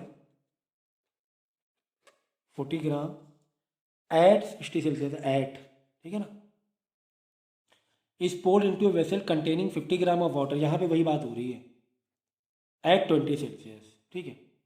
तो यहाँ मास 40 ग्राम है और टेम्परेचर, भाई यहाँ पे डेल्टा टी मत करना प्लीज़, 2 बॉडी की मिक्सिंग वाला है ये एक्चुअली में, ठीक है ना, एट लिखा हुआ है, तो ये हॉट बॉडी का मैंने डाला, और यहाँ पे क्या है, कोल्ड बॉडी चल रही है। मास कितना है उसका, मास है उसका 50 ग्राम, और उसमें जो पहले से जो वाटर है उसका जो टेम्परेचर 20 सेल्सियस है, यही दिया है, देख लो। 40 gram of water at 60 Celsius इस पोर्ड, भरा हमने इनटू वेसल, बर्तन में, कंटेनिंग, पहले से उसमें क्या था, 20 सेल्सियस टेम्परेचर वाला वाटर 50 ग्राम था, क्वांटिटी लिख दिया। The final temperature mixture is, final temperature दे दिया गया, ये लो भाई, ये फंसा रहा है तुम्हें, फाइनल टेम्परेचर पहले से दे दिया गया है, ठीक है। कोई दिक्कत नहीं, देखते ना पूछा क्या गया। Taking the specific heat capacity of water is 4.2 joule, C जो दिया हुआ है 4.2 जूल। देखो ज़बरदस्त एक यहाँ पर क्रिटिकल थिंकिंग है तुम्हारी। अभी तक तुम दिमाग लगाने लगे होगे। क्या दिमाग लगा रहे होगे? मास 40 ग्राम में दिया, इसको किलोग्राम में बदलेंगे, हम तो एसआई यूनिट में जाएंगे, हम तो एसआई यूनिट में जाएंगे। 50 ग्राम दिया हुआ है मास यहाँ पर, हम तो एसआई यूनिट को फ़ौरन 1000 से डिवाइड करेंगे, किलोग्राम में जाएंगे। देखो यहाँ पे जो तुम्हें स्पेसिफिक हीट कैपेसिटी दी गई ना, ये देखो ये क्या पॉइंट ऑफ व्यू से दी है? 4.2, 4200 नहीं है, 4.2 जूल पर ग्राम के हिसाब से दी है। अगर देखो ये पर ग्राम से दे दिया गया ना, फिर टेंशन ज़बरदस्ती, तुम उलझो मत, ठीक, इसी हिसाब से चलो, ख़त्म बात, इसी के हिसाब से चलो, है ना। जूल पर ग्राम ही दिया है ना, ठीक है ना, बस जूल पर ग्राम केल्विन। और क्योंकि बात हो रही है वाटर की, दोनों साइड वाटर ही है, तो यहाँ पर भी जो तुम्हारा स्पेसिफिक हीट कैपेसिटी होगा वो यही होगा, सेम होगा। ओके, चलो ठीक है। पूछा क्या क्या by the way? Calculate the heat capacity of vessel. अरे बाप रे, ये क्या हो गया? एक और कॉलम बनाना पड़ रहा है। देखो क्या कह रहा है मालूम है? ये कह रहा है कि बर्तन की जो बर्तन है, अभी तक तो बर्तन को हम लोग इग्नोर कर रहे थे, बर्तन को इग्नोर कर रहे थे हम लोग यहाँ पे। अब बर्तन की हीट स्पेसिफिक हीट कैपेसिटी पूछ लिया, स्पेसिफिक की हीट कैपेसिटी पूछ लिया है बर्तन की। घबराना नहीं, हाँ घबराना नहीं। चलो, हॉट बॉडी है, ये कोल्ड बॉडी है, 60 सेल्सियस 20 सेल्सियस, तो इसको 1 1 ले लो, इसको 2 2 ले लो, ठीक है, बाकी सी तो सेम है, और फाइनल टेम्परेचर 30 सेल्सियस दिया, ठीक है। देखो अब बात समझना, यहाँ पे एक इंपॉर्टेंट मैं कॉन्सेप्ट बता रहा हूँ। अभी तक हम लोग क्या कर रहे थे? अभी तक हम लोग यही कर रहे थे ना, हॉट बॉडी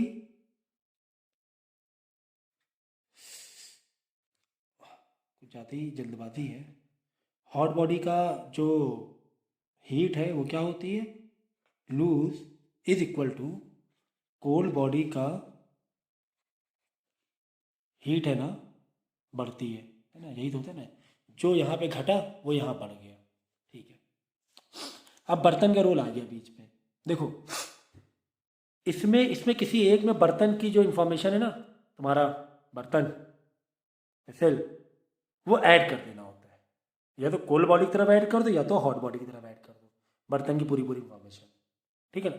अब आप ये देखो, वो जो बर्तन में वेसल में पहले से क्या था? पहले से हॉट बॉडी थी कि देखो बहुत मैं ऐसा बता रहा हूँ, इतना आसान तरीके इसको बता रहा हूँ ना कि इससे इजी तरीका नहीं हो सकता, सच में नहीं हो सकता है।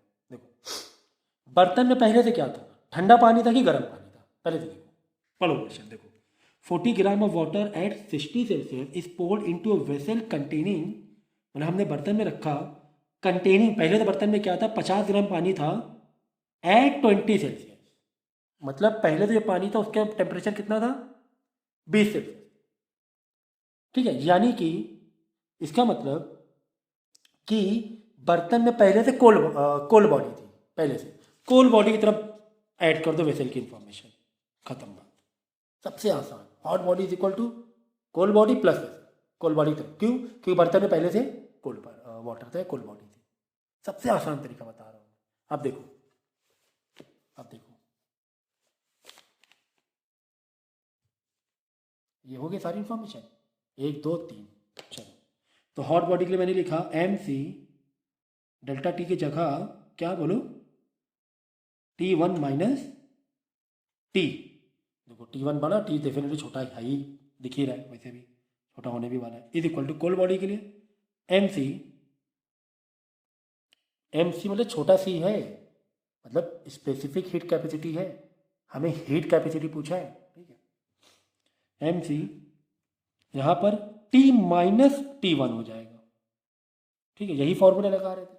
अब प्लस एम सी, ठीक है ना, यहाँ पे क्या लेंगे? यहाँ पे क्या लेंगे? सेम चीज़ कोल्ड बॉडी में जो लिया है कोल्ड बॉडी में ले लो, समझाने के लिए बोल रहा हूँ, अभी सब चीज़ अवॉइड होगी। ठीक है, ओके, ठीक है, फॉर्मूला लिख दिया, समझ गया ना। कोल्ड बॉडी की तरफ ही बर्तन का वो सब चीज़ें क्यों की, क्योंकि कोल्ड बॉडी पहले से बर्तन में।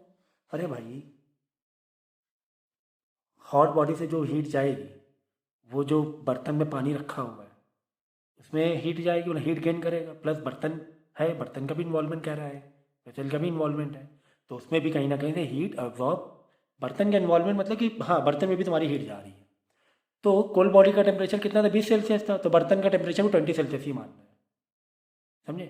मतलब जो हीट, जो हॉट बॉडी हीट लॉस कर रही है, कहाँ लॉस कर रही है, किधर जा रही है, किसको दे रही है, वो कोल्ड बॉडी मतलब जो वाटर है ठंडा, प्लस उस जिस बर्तन में ठंडा पानी रखा हुआ है वो दोनों में जा रही है, हीटिंग दोनों में जा रही है, ये भी ले रहा है, ये भी ले रहा है।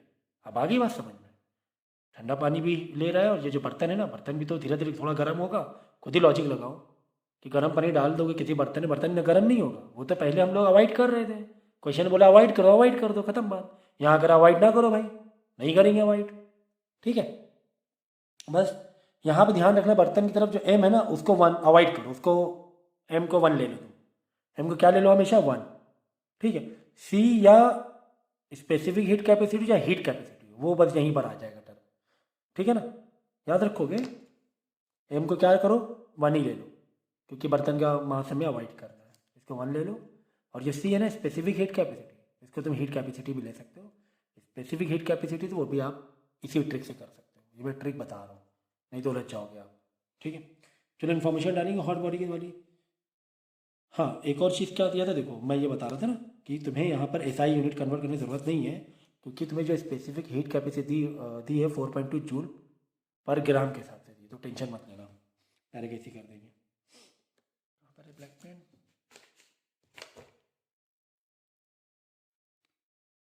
40 इंटू 4.2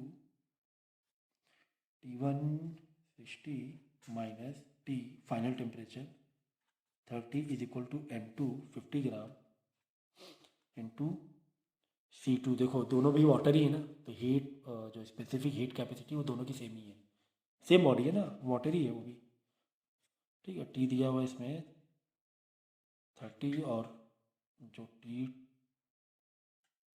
T2 लेना, ठीक है, T2, ठीक है ना। थोड़ी सी गलती हो गई थी, टेम्परेचर सेकेंड बॉडी का, सेकेंड बॉडी वाली बातें हो रही ना यहाँ पर, ठीक है।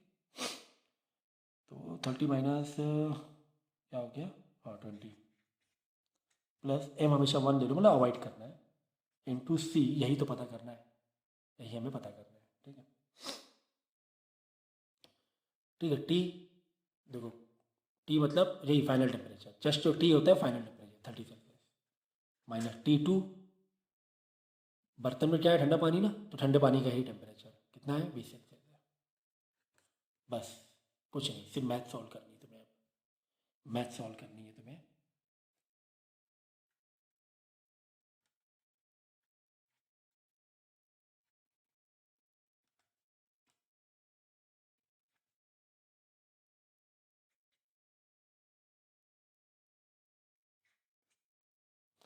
ठीक है, तुम स्पेसिफिक या फिर हीट कैपेसिटी ले सकते हो, ठीक है, मैं ट्रिक से बता रहा हूँ, इसको करो बस, कोई दिक्कत नहीं भाई। याद रखो बर्तन का जो भी इन्फॉर्मेशन कहाँ पे ऐड करोगे, बर्तन में पहले से कौन सी बॉडी है, कोल्ड बॉडी है कि हॉट बॉडी है, इतना ध्यान रखना। अगर हॉट बॉडी है बर्तन में पहले से ही, तो हॉट बॉडी वाली इन्फॉर्मेशन यहाँ पे प्लस करोगे, और वैसे ही लिख देना MC T माइनस T2, या T अगर यहाँ कर रहे हो तो T1 माइनस T, बिल्कुल वैसे ही जैसे ही आपने कोल्ड बॉडी की लिखा वैसे ही लिखना, बाद M को अवॉइड करना है, 1 ले लेना है, जिससे कि तुम्हारा ये फिगर ख़राब ना हो, ठीक है ना। तो फिर से कह रहा हूँ, पानी बर्तन में पहले क्या था, ठंडा पानी गर्म पानी, ठंडा पानी था, ठंडे पानी के लिए हम लोग ये लगा रहे हैं M2C2 T minus T2, plus बर्तन की सेम लगा दी, M को 1 ले लेना, किसी भी टाइप का क्वेश्चन है सॉल्व हो जाएगा, ओके। चल,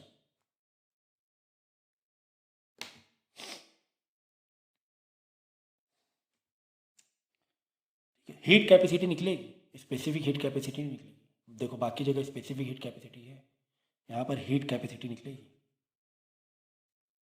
ठीक है। अब बर्तन का वैसे ही पूछा रहेगा तुम्हें, चलो फटाफट कर लेंगे, करो ज़रा सॉल्व करो। ये हाँ के टोटल इसका मल्टीप्लाई, ये इसका मल्टीप्लाई प्लस 10c है, ये 2100 क्या है यहाँ पर प्लस में है, तो इधर आके यहाँ पर क्या है प्लस में है, इधर आके माइनस करा दो।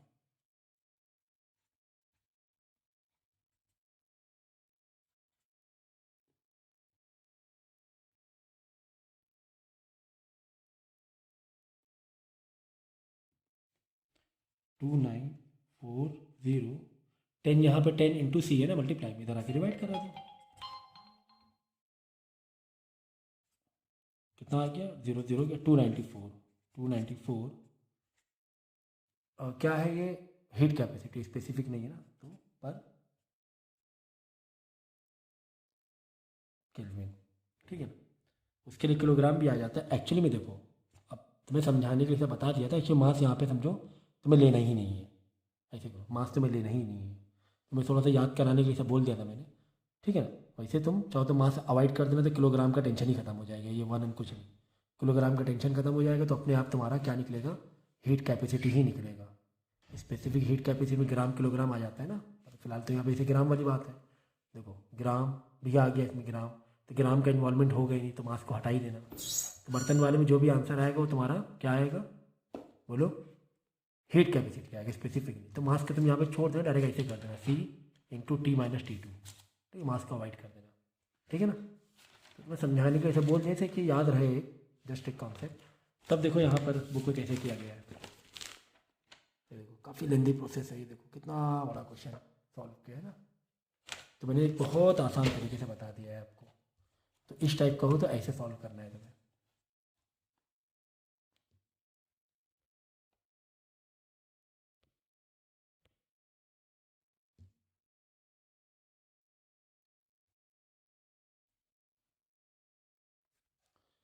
तो पिछला क्वेश्चन काफ़ी इंटरेस्टिंग था और काफ़ी कुछ सीखा हमने, नई चीज़ सीखा, बर्तन का इन्वॉल्वमेंट है ना सीख लिया।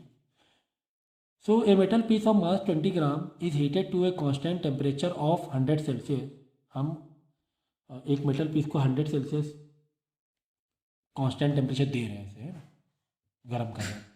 Then it is added in a calorimeter of 50 gram and specific heat capacity of this, gram में है देख लो स्पेसिफिक हीट कैपेसिटी, यानी कि मास को तुम किलोग्राम में मत बदलो, फिर मास को तुम किलोग्राम में ना बदलो क्योंकि 0.42 जूल पर ग्राम दिया हुआ है। Containing 50 gram of water at 20 Celsius, मतलब चलो ठीक है। After stirring the water the highest temperature recorded is this, highest temperature मतलब फाइनल टेम्परेचर आ गया ये। Calculate the specific heat capacity of metal, ठीक है। चलो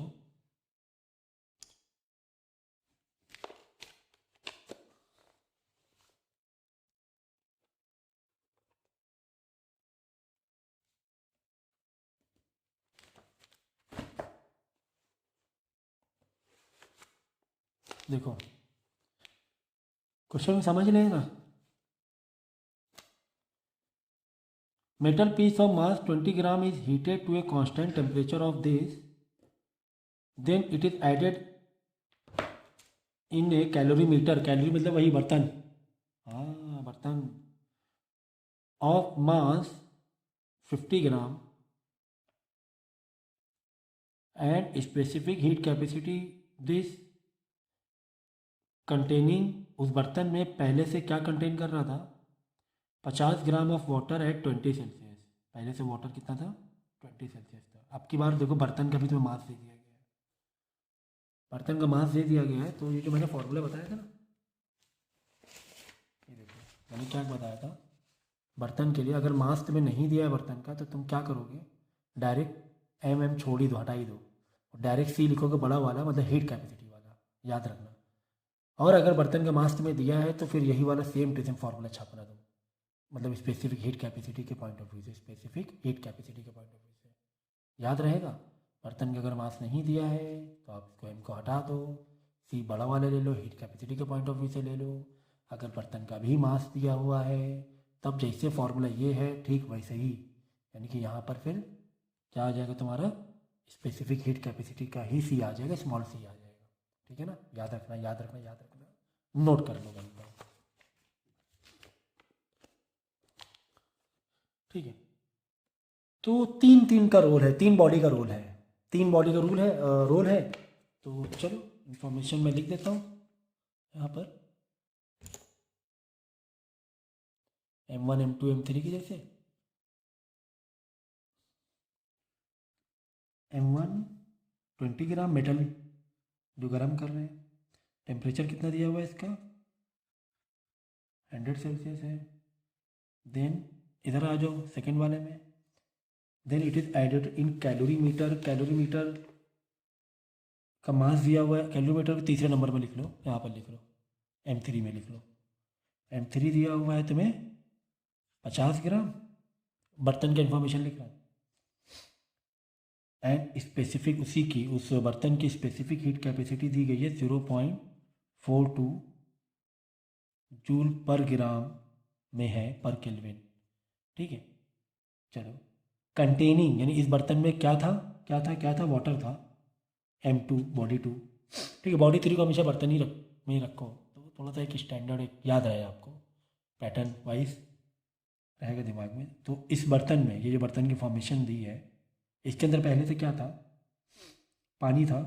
कितना वेट था, 50 ग्राम है। कन्वर्ट करने की ज़रूरत नहीं पड़ रही है हमें, क्योंकि जो स्पेसिफिक हीट कैपेसिटी उसी पॉइंट ऑफ व्यू से दिया, ग्राम के पॉइंट ऑफ व्यू से। Containing 50 gram of water at 20 Celsius, यानी कि इसका जो टेम्परेचर दिया हुआ है, तो यहाँ पे T1 ले लो, यहाँ पे T2 ले लो, यहाँ पे C3 ले लो। कितना है, पानी का टेम्परेचर 20 सेल्सियस है। ठीक है, ये दोनों है आपस में ऐड, मतलब ये बर्तन है और बर्तन में पहले से ये पानी है, पहले से कोल्ड बॉडी है। ठीक है, तो इन दोनों का एडिशन एक तरफ, इसका एडिशन एक तरफ, मतलब इसका जो हीट एनर्जी लूज होगी वो इन दोनों में शेयर होगी। तो याद रखना, जिस बर्तन में जो कोल्ड बॉडी रहती है, जिस भी टेम्परेचर की बॉडी रहती है जिस बर्तन में, तो उसका टेम्परेचर भी वही माना जाता है। तो T3 भी हम क्या लेंगे, 20 सेल्सियस ही मानेंगे। याद रहेगा ये, ठीक है ना, समझ गया ना। पहले से बर्तन में क्या था, इस टेम्परेचर वाला पानी था, 20 सेल्सियस वाला, इसका मतलब कोल्ड बॉडी, क्योंकि 100 सेल्सियस है, ये पहले से था। तो बर्तन का जो टेम्परेचर भी यही माना जाएगा। ठीक है ना, चलो काफ़ी इन्फॉर्मेशन हो गई है। वाटर का दिया होगा, हाँ वाटर का दिया हुआ स्पेसिफिक कैपेसिटी 4.2। ठीक है, अब ये भी तो वाटर ही है ना, दोनों भी वाटर है ना। तो ये क्या है, इधर हाँ ये वाटर था, ये तो मेटल है, सॉरी, ये वाटर है, ये वाटर है, ये वाटर है। वाटर के लिखो 4.2 जूल ग्राम पर केल्विन, 4.2। मेटल का देखो क्या है, ओहो मेटल का ही तो पूछा है, मेटल का ही स्पेसिफिक हीट कैपेसिटी पूछा है। ठीक है ना, समझ गए। फिर से क्वेश्चन देख लेना तुम, और जो मेरे देखो ये क्वेश्चन को फिर से रीड करना पॉज करके, और फिर ये जो मैंने डेटा लिखा है इसको फॉलो करना कि हाँ सर ने जो डेटा लिखा है वो सही लिखा है गलत लिखा है। करा दूँ मैं, चलो देख लो, अच्छा मैं करवा देता हूँ भाई, तुम लोग का भरोसा नहीं है। हमेशा इन्फॉर्मेशन जो लिखते हो ना, बहुत ज़बरदस्त तरीके से डेटा तुम्हें करेक्ट लिखना चाहिए। ठीक है ना, हीट वाले चैप्टर में देखो, a metal piece of mass 20 gram, mass कितना है, 20 ग्राम है मेटल का। चलो M1 20 ग्राम, यहाँ पे हमने मेटल वाले ले लिया है, इसको हम टेम्परेचर कांस्टेंट 100 सेल्सियस दे रहे हैं, तो T 100 सेल्सियस ले लिया है। और लास्ट में देखो क्या लिखा है, calculate the specific heat capacity of metal, मतलब मेटल की स्पेसिफिक हीट कैपेसिटी पूछी गई है। Okay, then it is added in a calorimeter, calorimeter मतलब वही बर्तन वैसे तुम्हारा ऑफ मास। तो हमेशा बर्तन को 3 में रखो, थर्ड बॉडी में रखो। इस बर्तन का मास 50 ग्राम दिया हुआ है, एंड स्पेसिफिक हीट कैपेसिटी 0.42 दी गई इस बर्तन की, कैलोरीमीटर की, वैसे याद भी रखना। ठीक है, कंटेनिंग, इस बर्तन में कंटेनिंग पहले से क्या है, वाटर है, M2 मतलब बॉडी 2 है, 50 ग्राम वाटर है। हाँ ठीक है, वाटर भी 85 ग्राम है, बर्तन भी 50 ग्राम का है, वाटर 50 ग्राम है। और water at 20 Celsius, water 20 Celsius, cold body मालूम पड़ गया, कोल्ड बॉडी है, पहले से कोल्ड बॉडी की तरफ था, तो ये दोनों टेम्परेचर तो सेम सेम रहेगा, T2 20 सेल्सियस, T3 क्योंकि पहले से कोल्ड बॉडी था। और उसके बाद पूछ रहा है द हाईएस्ट टेम्परेचर रिकॉर्डेड, जब तो मिक्सिंग की, हमने मिक्सिंग की इन दोनों बॉडी को, तो जो टेम्परेचर क्या निकला, टी भी तो चाहिए, टी जस्ट टी 22 चाहिए, 22 हो रहा है। ओके, लगा दो फॉर्मूला तेजी से। तो फॉर्मूला मैंने लिख दिया है, hot body is equal to cold body मतलब कंटेनिंग जो वाटर था प्लस जो बर्तन था। आपके और बर्तन में एम लिखना ज़रूरी है क्योंकि बर्तन में एम दिया हुआ है, तो जो सी आएगा वो स्पेसिफिक हीट कैपेसिटी आएगा, स्मॉल सी आएगा। अगर बर्तन का मास नहीं दिया होता तो हम लोग यहाँ प्लस करके क्या लिखते हैं, direct capital C T minus T3 कर देते हैं। क्या, कैपिटल सी मतलब हीट कैपेसिटी, अगर हम मास नहीं जोड़ रहे हैं तो। ठीक है, जैसे पहले क्वेश्चन में किया था, अगर मास दिया हुआ है तो पूरा पूरा लगा दो, ठीक है ना, तो ये ज़्यादा बेहतर रहेगा। व्हेन वेसल्स या calorimeters mass not given, mass not given, अगर बर्तन का मास नहीं दिया तो आप ये लगा दो, मतलब ये प्लस के आके डायरेक्ट ये लिख दोगे। और this is what, heat capacity, not specific heat capacity, heat capacity होता, ठीक है ना। तो पहले जो क्वेश्चन किया था आप ऐसे भी कर सकते थे, ठीक है ना, तुमको समझाने के लिए मैंने लिख दिया था, बट यहाँ पे तो बर्तन की इन्फॉर्मेशन है तो आपने लिख दिया यहाँ पर। खैर, जो पहली बॉडी थी, जो हॉट बॉडी थी, उसकी हीट कैपेसिटी, उसका C1 मतलब C1 पूछा गया तुम्हें, ठीक है, मेटल का हीट कैपेसिटी पूछी गई है। हाँ, तो मैं ये बता रहा था, ओके ठीक है। तो हमने क्या किया, हाँ मैं यही बता रहा था ना, डेटा देख लो। तो containing 50 gram of water at 20 Celsius after steering the water at the highest temperature recorded 20, मतलब वाटर जो हमने मिलाया स्टीयर किया तो 22 सेल्सियस फाइनल टेम्परेचर हमारा हुआ। तो टी, जस्ट जो टी है ना फाइनल टेम्परेचर, वो 22 सेल्सियस है, ठीक है। तो वही हम साफ साफ दिख रहा है कि कंटेनिंग 50 ग्राम वाटर 20 सेल्सियस, मतलब पहले से 20 सेल्सियस वाला पानी था, मतलब 20 सेल्सियस कहाँ, ये मेटल 100 सेल्सियस, फ़र्क तो है ना। ये कोल्ड बॉडी, पहले तो बर्तन में कोल्ड बॉडी था तो बर्तन का भी टेम्परेचर हम लोग सेम लेंगे, जो T2 है 20 सेल्सियस वो T3 भी वही लेंगे, ठीक है। और कोल्ड बॉडी की तरफ भी बर्तन का इन्फॉर्मेशन ऐड करेंगे क्योंकि बर्तन में पहले से कोल्ड बॉडी है। अगर बर्तन में पहले से हॉट बॉडी होता तो यही बर्तन की इन्फॉर्मेशन हम लोग हॉट बॉडी में ऐड करते। चलो अब देख लो कि क्या क्या इन्फॉर्मेशन दिया है। M1 दिया है, हाँ सर दिया हुआ है। C1 दिया है, सर C1 तो ढूंढ ही रहे हैं। T1 दिया है, हाँ सर दिया हुआ है। जस्ट फाइनल T दिया हुआ है, हाँ T दिया हुआ है। चलो M2 दिया है, हाँ सर दिया हुआ है। C2 दिया है, हाँ सर C2 भी दिया हुआ है। और T, अरे हाँ सर फाइनल टेम्परेचर दिया हुआ है। T2 दिया है, हाँ दिया है सर बॉडी 2 का टेम्परेचर। चलो अच्छा, बर्तन में आ जाओ, बर्तन का मास दिया, हाँ सर दिया हुआ है। C3 मतलब स्पेसिफिक हीट कैपेसिटी, हाँ दी हुई, हाँ दी हुई है सर बर्तन की। T3 सर, T3 मतलब वही T2 ना, क्योंकि बर्तन में पहले से ही ठंडा पानी है तो जो ठंडे पानी का टेम्परेचर है वही बर्तन का टेम्परेचर, हाँ सर T3 दिया हुआ है, जो कि जो T2 वही T3।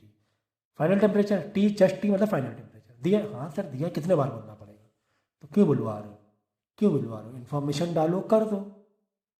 तुम्हें क्या नहीं पता है, तुम्हें सिर्फ यही तो नहीं पता है पूरे इतने बड़ी राम कहानी में, सिर्फ C1 ही तो नहीं मालूम है, सॉल्व कर लोगे, कर लोगे सॉल्व, इन्फॉर्मेशन डालो आप please.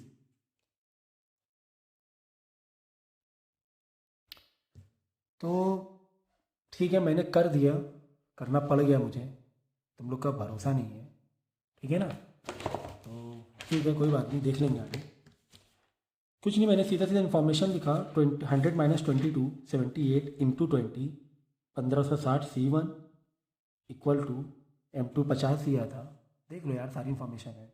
50 into 4.2 into 2, 22 minus 2 2, 50 into 4.2 into 2, ये आया 420 प्लस 50 इंटू 4.2 और इंटू 22 माइनस 2 और 22, इसको मल्टीप्लाई किया तीनों को तो आ गया 42, ठीक है ना। तो 1560 C1 भी है ना मल्टीप्लाई में, इन दोनों को प्लस किया 462 आके इधर डिवाइड में आ गया, तो स्पेसिफिक हीट कैपेसिटी हमारी 0.296 आ रहा था, राउंड फिगर आप 0.30 ले लो, ग्राम पर ग्राम याद रखना, पर ग्राम, ठीक है ना, किलोग्राम नहीं है, ठीक है। तो दिखने से कितना एक क्वेश्चन कॉम्प्लिकेटेड जैसा लग रहा था और बुक में भी काफ़ी कॉम्प्लिकेटेड वैसे ही सॉल्व है एग्जाम्पल में, लेकिन मैंने कितने आसान तरीके से बता दिया आपको। याद रखना, बर्तन में ये जो सी लेंगे, अगर बर्तन का मास दिया हुआ है तब आप स्पेसिफिक हीट कैपेसिटी लोगे, छोटा सी स्मॉल सी। अगर हीट कैपेसिटी पूछा गया है बर्तन का तो मास तुम्हें नहीं दिया जाएगा, तो मास को अवॉइड कर देना है, डायरेक्ट हीट कैपेसिटी लिखना है, मैं बता चुका कई बार, तो बस ये चीज़ का ध्यान रखना। फिर देखो कितने कॉम्प्लिकेटेड जैसे लग रहे थे, कितने आसान तरीके से हमने इसको डेवलप किया और प्रोसेस किया इसका, है ना। तो कम से कम ऐसे क्वेश्चन है 2-2 3-3 बार देखो, ऐसे नहीं होगा, फिर भी ऐसे मैं कर रहा हूँ ना, मैं कर रहा हूँ, जब तक आप नहीं करोगे नहीं होगा। कोई दूसरा करेगा, देखने में बड़ा आसान लगेगा। इतने कोई मूवी देखते हैं, अरे वाह क्या मारा है उसने, अरे वाह क्या उधर गिरा जाकर। रियल में नहीं होता है भाई, तो you have to do, real में बड़ी मेहनत लगती है फिल्मों को शूट करने में, शॉट बनाने में। तो दिखने तो लगता बहुत है ना, मज़ा आती है। तो ऐसा लग रहा होगा मज़ा आ रही है, हाँ भाई अच्छा सॉल्व हो रहा है फटाफट। तुम्हें करना पड़ेगा तभी तुम परफेक्ट बनोगे।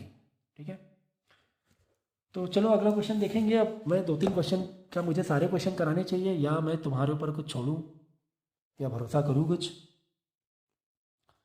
तो मुझे लगता है कि अब आगे के जो 2 क्वेश्चन हैं आपकी बुक में, आईसीएसई वाले बच्चे, वो आप लोग है ना खुद डील करो, ठीक है ना। और कोई बात नहीं, मैं जो भी डाउट्स रहेंगे मैं नेक्स्ट लेक्चर ही बना दूंगा। एक और लेक्चर तो बनाना पड़ेगा मुझे, क्योंकि इसके बाद लेटेंट हीट का भी कॉन्सेप्ट है। तो जब नेक्स्ट लेक्चर बनाऊंगा तो पहले का थोड़ा सा उठाकर बनाऊंगा, जिससे कि आपका रिवाइज भी हो जाए। लेटेंट हीट के बारे में है, तो लेटेंट हीट का क्या मैं थोड़ा सा बेसिक दे दूँ आपको। देखो लेटेंट हीट वो होती है, जैसा कि मैंने कहा कि टेम्परेचर बढ़ाने या घटाने पर तुम्हारी एनर्जी लगी, है ना। ये हो रहा था ना, डेल्टा टी, बड़ी बात कर रहे थे, delta T M C delta T Q is equal to M C delta T. क्यों सर, टेम्परेचर बढ़ा रहे हैं, एनर्जी लग रही है सर, क्या करें, चाहिए एनर्जी, पानी गर्म कर रहे हैं, खाना गर्म कर रहे हैं, एनर्जी चाहिए। टेम्परेचर बढ़ रहा है, देख लो, यकीन नहीं है तो देख लो सर, टेम्परेचर बढ़ रहा है, अच्छी बात है, मान ली बात। क्या ऐसा भी हो सकता है कि टेम्परेचर बढ़े ना और तो भी एनर्जी लग जाए? ओहो हो, समझने वाली बात है, बात समझने वाली है कि ऐसा भी हो सकता है कि टेम्परेचर बढ़े ना और एनर्जी भी तुम्हारी लग जाए। हाँ ऐसा भी हो सकता है। कब? जब स्टेट चेंज होता है, बॉडी का स्टेट चेंज होता है। मतलब कि बॉडी अगर सॉलिड में है, आइस है, आइस, वो पानी बन रहा है, तो आइस कितने डिग्री में होती है? 0 डिग्री सेल्सियस में। अगर हम बेसिक वाला ले लें, 0, माइनस में भी होती है बट 0 से ले लें। और जब वो वाटर में बदलता है, तो जस्ट जो चेंज होता है स्टेट, तो वाटर भी उस वक्त उस इंस्टेंट पॉइंट पर 0 डिग्री ही होता है। ठीक है ना। तो रुको, अच्छा बता रहा हूँ, प्रोसेस बता रहा हूँ, लिख कर बता रहा हूँ।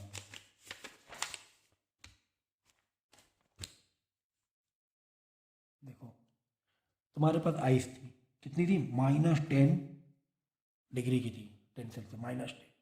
ठीक है, अच्छी बात है।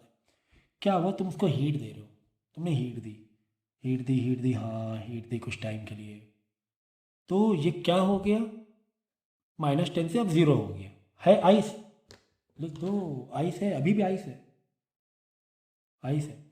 तो ये होगा, पहले क्या होगा प्रोसेस में, पहले 0 डिग्री ही होगा, 0 सेल्सियस होगा और आइस ही रहेगा। ठीक है सर। अब हीट देते यार हो तुम, अब क्या हुआ, अब जाके ये वाटर बना। तो अभी भी यही इंपॉर्टेंट पॉइंट है कि तुम्हारा वाटर तो बन गया लेकिन अभी भी 0 में है। यही मैं समझाने की कोशिश कर रहा हूँ आपको, अभी भी 0 में है। जस्ट जब चेंज होता है, बिल्कुल पानी छूटता है उससे, बर्फ़ से पानी जब जस्ट पिघलती है बर्फ़, तो उस टाइम मतलब उस मोमेंट के लिए वाटर ज़रूर हो जाता है बट 0 सेल्सियस रहता है। फिर और हीट दे रहे हो तो फिर तुम्हारा 0 से बढ़ना शुरू कर दिया। तुमने कितने में पानी पीना था तुम्हें? बहुत ज़्यादा बर्फ़ थी, नहीं पी पा रहे थे, हाँ यार 10 सेल्सियस तक में हम पानी पी लेंगे, या चलो 20 में पी लेंगे, 20, हाँ चल जाएगा। अब जाके 20 हो गया, ओहो हो, ये हुआ। मतलब कि एक तो तुम्हारी यहाँ पर एनर्जी लगी, -10 से 0 में लाने में एनर्जी लगी, टेम्परेचर तुमने बढ़ाया, हाँ लगी।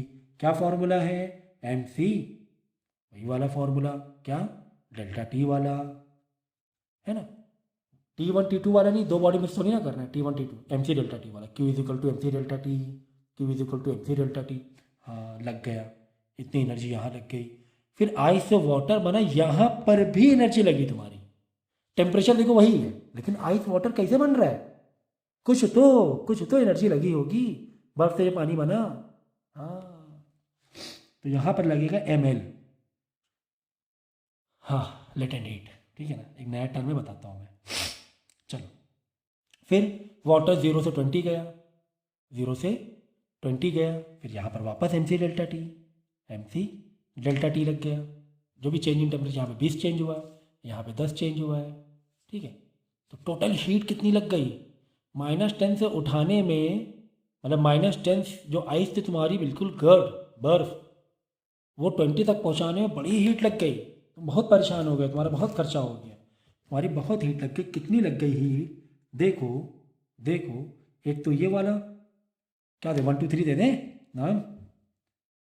चलो Q1 यहाँ पे लगी, Q2 एक यहाँ पे लगी, Q3 एक यहाँ पे लगी, है ना? चलो तो Q1 plus Q2 plus Q3 लगा लो नीचे फॉर्मूले सारे इसके। MC delta T plus ML plus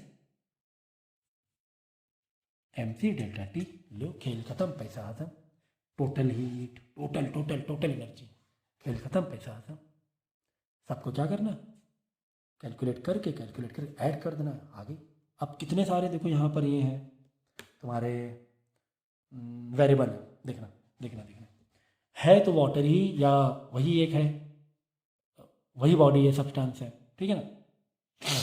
तो देखो मास तो वही रहने वाला है, एम तो वही रहने वाला है, टेंशन नहीं, एक ही वेरिएबल माना जाएगा, ये एक ही वेरिएबल माना जाएगा। ओके ठीक है, मास तो वही है। चलो अब देखो स्पेसिफिक हीट कैपेसिटी, चाहे वो तुम्हारी वो आइस की हो चाहे वो वाटर के लिए हो, वो वही होगी, कोई टेंशन नहीं है, क्योंकि बॉडी वही है, बर्फ पानी वही है। ठीक, अब बाद में सर एम क्या है? देखो एल, जो एल है ना, एल इसको बोलते हैं स्पेसिफिक लेटेंट हीट, मतलब स्टेट चेंज होने के लिए जो एनर्जी तुम्हारी लगती है, स्टेट चेंज होने के लिए जो एनर्जी लग रही है, ठीक है ना, वो लेटेंट हीट होती है। तो वो तुम्हें दिया होगा, नहीं दिया तो पूछा गया होगा, दो में से एक होगा लेटेंट हीट। एम मतलब भाई मास, मास तो सब में सेम ही है ना, ठीक है। तो कभी कभी दो प्रोसेस में भी हो जाता है काम, हो सकता है यहाँ से दे दे यहाँ तक के, ठीक है, दो प्रोसेस काफ़ी है।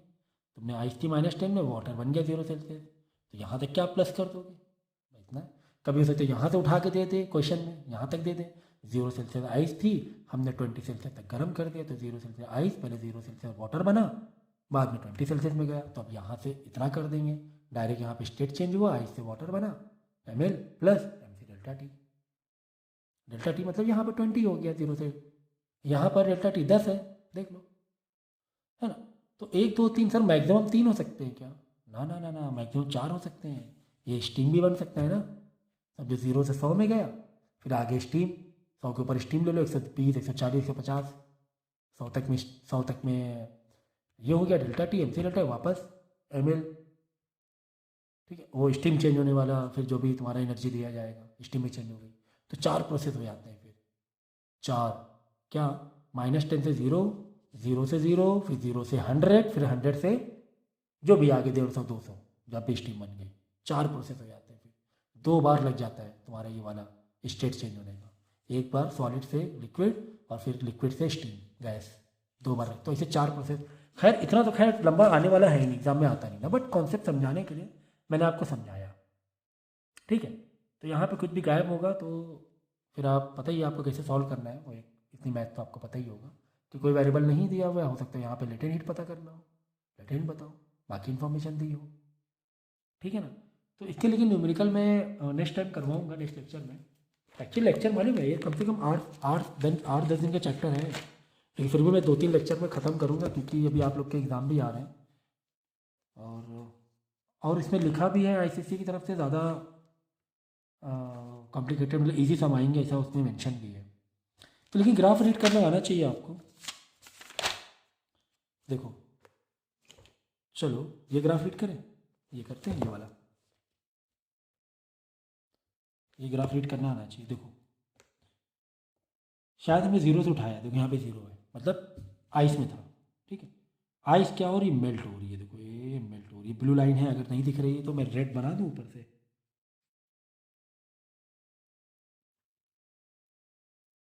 देखो तो हुआ क्या, 0 से लेकर 15 तक में ये टाइम है 15 सेकेंड, तो 0 से 15 सेकेंड में तो आइस मेल्ट हुई है, ये तुम्हारा सेल्सियस है ना, 0 से दिया ना, माइनस में नहीं दिया हुआ, 0 से दिया होगा, मतलब यहाँ से तुम्हें दिया होगा, यहाँ से, ठीक है ना। फिर क्या हुआ, 0 से 15 सेकेंड में तो आइस मेल्ट हुई है, चलो अच्छी बात है, हम गैस मतलब बॉयल कर रहे हैं, अलग हीट दे रहे हैं, ठीक है। 15 सेकेंड लग गए बर्फ़ को पिघलने में, ठीक है। फिर अभी भी ज़ीरो है ना, देखो 0 से 15 सेकेंड हो गए, ज़ीरो ही है। फिर वाटर का टेम्परेचर बढ़ना शुरू हुआ, तो 15 सेकेंड से लेकर अगले 15 सेकेंड, हाँ 30 में पहुंच गया ना। देखो ये 15 में थे, 15 से 15 ये देखो स्केल से मिला लेना। अगले 15 सेकेंड में पानी को हमने 100 सेल्सियस पहुंचा दिया, है ना, 0 से 100 पहुंचा दिया, देखो 100 सेल्सियस, हाँ ठीक है। 100 के बाद क्या होना चाहिए, 100 के बाद बॉयल हो रहा है, ठीक है ना, वह स्टीम बन रहा है। अब इसके ऊपर मत लो, ज़रूरत नहीं, मतलब दिया ही नहीं है ना, वो स्टीम बन रहा है, अब ये स्टीम बनता जा रहा है, बनता जा रहा है, ठीक है। अब ये ग्राफ में देखो 100 के ऊपर भी दिया हुआ है इसमें, तो देखो यहाँ पर भी 0 से ही लिया है। चलो आइस थी, और मेरे ख्याल से आइस नहीं थी क्योंकि मेल्ट हुआ ही नहीं है ना। अच्छा ये हीट दिया हुआ है, ये हीट दिया हुआ है, कितनी एनर्जी लगी, तो 0 से 80 डिग्री करने पे, 0 डिग्री था, वाटर ही में होगा क्योंकि ये लाइन दिखती है, ये वाली लाइन, ये मतलब स्टेट चेंज वाली लाइन है, दिख रही है ना, ये स्टेट चेंज हो गई, ये जो लाइन दिखती है ना, ये स्टेट चेंज होने की लाइन है, स्टेट चेंज हो रहा है, लेटेंट हीट लग रही है, ये देखो स्टेट चेंज हो रहा है, देखो 0 में ही अटका हुआ है ना, 0 में ही अटका हुआ, स्टेट चेंज हो रहा है, लेटेंट हीट है। तो खैर यहाँ तक में हमें कितनी एनर्जी लग गई, ये देखो लगभग 900 800 कितना है, 200 2 400 600 800, एक जो ब्लॉक है 200 का है, एक ब्लॉक 200 का, 800 जूल लग गई एनर्जी, 800 जूल, 800 जूल कितने किस इसमें लगी, मतलब कितना टेम्परेचर बढ़ाने में, 0 से 80 करने में, देखो है ना 80। फिर क्या हुआ, फिर तो कुछ नहीं हो रहा है यहाँ पर, तो हाँ यहाँ पे तो 80 पे ही है, ठीक है, लेकिन फिर भी तुम्हारी एनर्जी तो खर्चा हो रही है, देखो यहाँ पे खर्चा हो रहा है ना, BCC में तो कुछ हो ही नहीं रहा है, ठीक है। फिर आगे और बढ़ा, और बढ़ने के बाद फिर 100 गया, देखो यहाँ पे 100 थोड़ा आगे ही है, बाद में स्टेट चेंज हो रही है, मतलब जब हमारी और हमने हीट किया, तो 100 के बाद क्या होता है, 100 यहाँ पर, यहाँ के बाद 100 के बाद हमारा स्टेट चेंज होने लगेगा, स्टीम बनने लगेगा, ठीक है। तो ठीक इस अब ये वाला देखो, इसमें देखो माइनस से दिया हुआ है, देखो -10, मतलब तुम्हारा जो आइस है वो -10 है, तो -10 से पहले 0 में जाएगी आइस, -10 से 0 हुआ, कुछ एनर्जी लगी, हाँ लगी तो होगी। फिर 0 से 0 में है कुछ देर तक के, देखो टाइम का ग्राफ है, हाँ 0 से 0 में, क्यों सर 0 से हाइट तो हम दे रहे, अरे भाई स्टेट चेंज हो रहा है, 0 आइस से 0 वाटर बन रहा है, ठीक है ना, 0 आइस से 0 वाटर बन रहा है, हाँ ठीक है सर समझ गया। फिर और भी हमने टाइम लगाया और हम एनर्जी दे रहे हैं, तो बी से सी देख लो, बी से सी में जो भी टाइम लगा, थोड़ा ही सही टाइम लगा, और 100 सेल्सियस पहुँच गया, देखो ये 100 पहुँच गया, है ना 100, यहाँ से देखो वापस स्टीम बनने लगा, समझ गया। तो ये कहानी थी तुम्हारी ग्राफ की, तो ग्राफ रीड करना आना चाहिए, पता नहीं इसके न्यूमेरिकल आ रहे हैं कि नहीं आ रहे हैं, अभी वाले न्यू वाले तुम्हारे सिलेबस के पॉइंट ऑफ व्यू से चेक कर लेना, फिर मैं नेक्स्ट लेक्चर में आपको इसके न्यूमेरिकल करवाऊँगा, इसके बाद तुम्हारा हीट खत्म हो गया, ठीक है ना। तो एक लेक्चर अब मुझे लेना पड़ेगा इसका, और इसके बाद हम लोग हीट ओवर करेंगे, ओके।